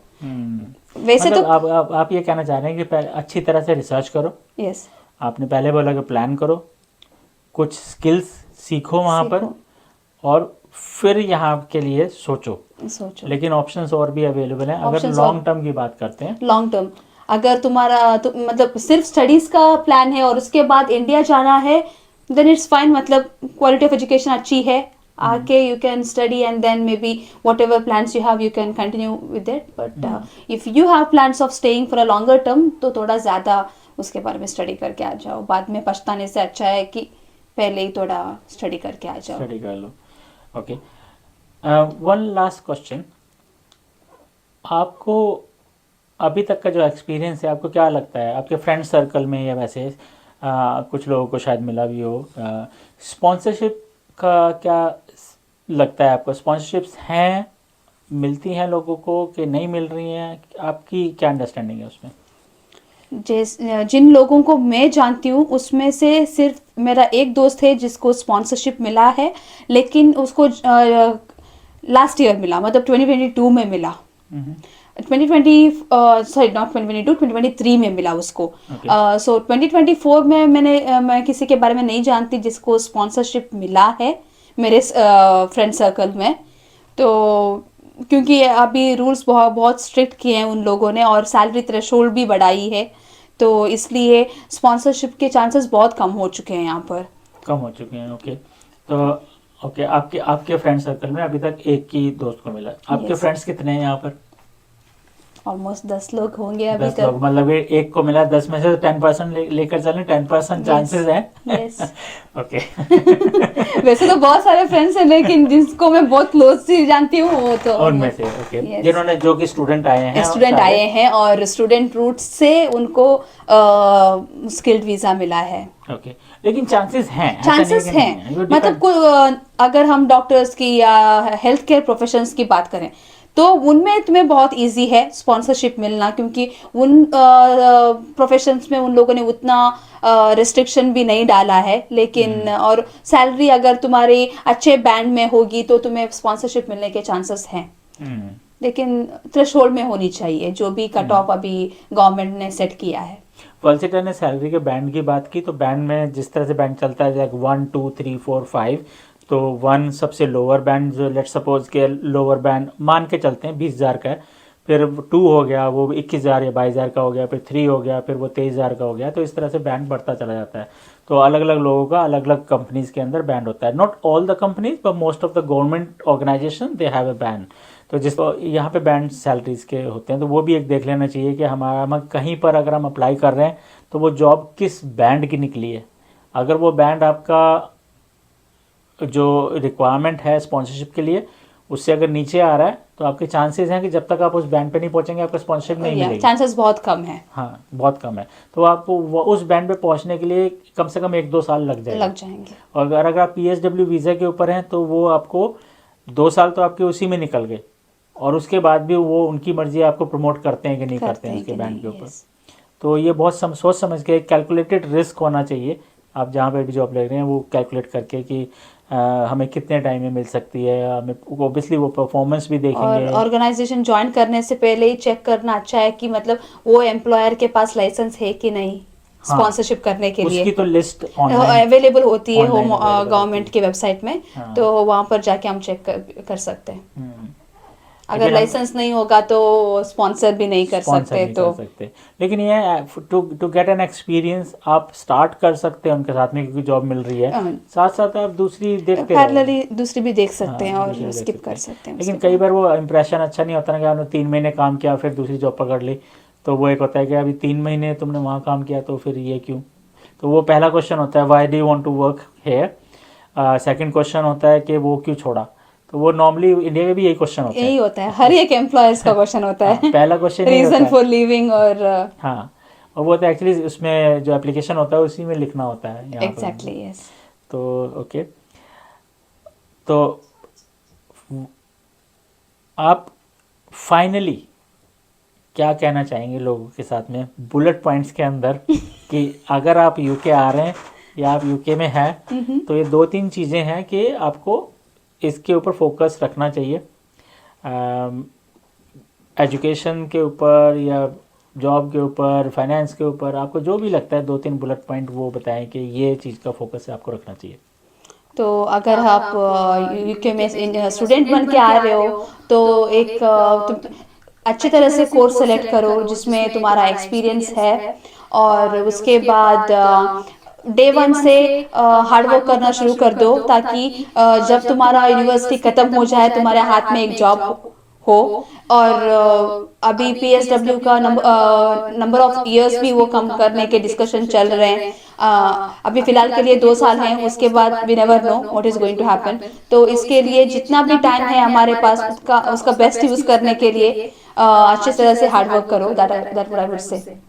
Okay, one last thing, one मैं चाहता हूँ कि आप कनाडा में अपने जो आपका जो डिस्ट्रिक्ट है या जो कर्नाटका में जो लोग हैं उनको आप बोलें कि इस चैनल को आप देखें, आप सब्सक्राइब करें और ज़्यादा से ज़्यादा लोगों तक इस चैनल को पहुँचाएँ। तो I want you to request them Kannada के अंदर। तो ನನ್ನ ಎಲ್ಲ ಉಡುಪಿ ಮತ್ತು ಮಂಗಳೂರು ಡಿಸ್ಟ್ರಿಕ್ಟ್ ಜನರಿಗೆ ನಾನು ರಿಕ್ವೆಸ್ಟ್ ಮಾಡ್ತೀನಿ, ವಿದೇಶಿ ಭಾರತಿ ಚಾನೆಲ್ ಅನ್ನು ಸಬ್ಸ್ಕ್ರೈಬ್ ಮಾಡಿ. ಅದರಲ್ಲಿ ತುಂಬ ಇನ್ಫಾರ್ಮೇಟಿವ್ ವಿಡಿಯೋಸ್ ಎವ್ರಿ ಟ್ಯೂಸ್ಡೇ ಮತ್ತು ಎವ್ರಿ ಫ್ರೈಡೇ ಅಪ್ಲೋಡ್ ಮಾಡ್ತಾ ಇರ್ತಾರೆ. ನಿಮ್ಮದು ಇನ್ ಕೇಸ್ ಅಬ್ರಾಡಲ್ಲಿ ಸ್ಟಡಿ ಮಾಡುವ ಪ್ಲಾನ್ ಇದ್ದರೆ ಡೆಫಿನೆಟ್ಲಿ ಆ ವಿಡಿಯೋಸನ್ನು ನೋಡಿ ಮತ್ತು ಸಬ್ಸ್ಕ್ರೈಬ್ ಮಾಡಿ. नमस्कार। ನಮಸ್ಕಾರ.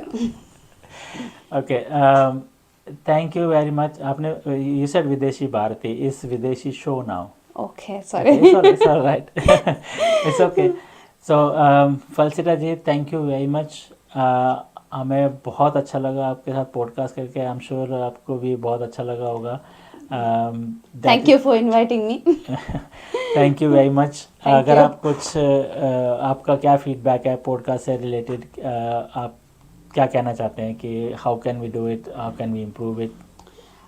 तो जैसे आपने बोला कि आपका नेक्स्ट प्लान है कि सीवी रिव्यू का, आई थिंक मतलब सीवी जैसे टेलर करने का है, तो I think that would be the best initiative, क्योंकि अभी तक बहुत सारे स्टूडेंट्स का एक्सपीरियंस सब शेयर किया, तो आई थिंक वो बहुत अच्छा इनिशिएटिव होगा, क्योंकि स्टूडेंट्स को पता चलेगा और जो जॉब सीकर्स हैं उनको भी पता चलेगा अगर वो कोई मिस्टेक्स कर रहे हैं, ताकि वो करेक्ट कर पाए. ओके, और कुछ? और मे बी अगर कुछ एम्प्लॉयर्स को, मतलब अगर कोई हमारे जान पहचान वाले कोई टॉप एम्प्लॉयर्स के साथ काम कर रहे हैं, तो उनके साथ भी मतलब उनके कंपनी में कैसा होता है हायरिंग प्रोसेस, उन सब के बारे में अगर अभी मैंने पहले पॉडकास्ट में भी बोला है कि हमारे साथ काफ़ी जल्दी बहुत सारे ऐसे लोग आने वाले हैं जो कि साइंटिस्ट हैं, जो कि डॉक्टर्स हैं। वो अपनी स्टोरी बताएंगे कि वो किस तरह से यहाँ पर पहुँचे। मैंने बार्कलेज बैंक की बात की, तो उसमें कुछ फ्रेंड्स हैं, तो वो भी बताएंगे कि वहाँ का रिक्रूटमेंट प्रोसेस कैसा है। और काफ़ी लोग जो बिजनेसमैन हैं और जो रिक्रूट करते हैं स्टूडेंट्स को भी, वो लोग भी आने वाले हैं।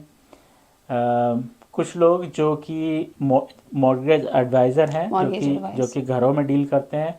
कुछ लोग जो प्रॉपर्टी एजेंट्स हैं, जो आपकी हेल्प कर सकते हैं घर को किस तरह से रेंट पे लेना है और उसकी उससे रिलेटेड जो रेगुलेशन है, आपके क्या राइट्स हैं एज ए टेनेंट, वो आपको बताएंगे। तो इस तरह के बहुत सारे लोग इस पॉडकास्ट पे आने वाले हैं। इवन आई वुड से जो इंडिया में जो एजेंट्स हैं, जैसे कि आप एजेंट के थ्रू आए, उन एजेंट्स को भी मैं इस पॉडकास्ट पे लेकर आने वाला हूँ, ताकि वो प्रोसेस बताएं आपको कि एक्चुअल में प्रोसेस है क्या क्या होता है, ताकि आपको पहले से पता हो, पता हो अंडरस्टैंडिंग हो, कितना टाइम लगेगा, वो सब कुछ कैलकुलेट हाँ, कर सकते हैं लोग। कितना टाइम लगेगा, instead of you going there and asking them question and again. Yes. तो वो पॉडकास्ट के अंदर वो सारी चीज़ें ओके, होंगी।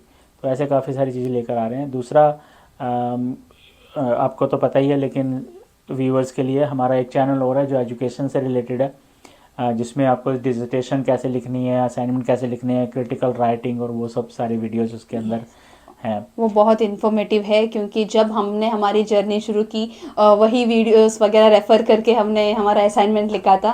तो और बाय द वे, फलसिटा के जितने भी मॉड्यूल्स हुए हैं, इवन डिसर्टेशन, फलसिटा ने सब के अंदर डिस्टिंक्शन से ज़्यादा ग्रेड्स लिए हैं, और she is a very good student. और I think we all are proud on Felicita's achievement on the degree programme. इनकी डिग्री जो है डिस्टिंक्शन के साथ में है in supply chain and procurement management. Again thank you very much Felicita. Thank you so much for inviting me sir.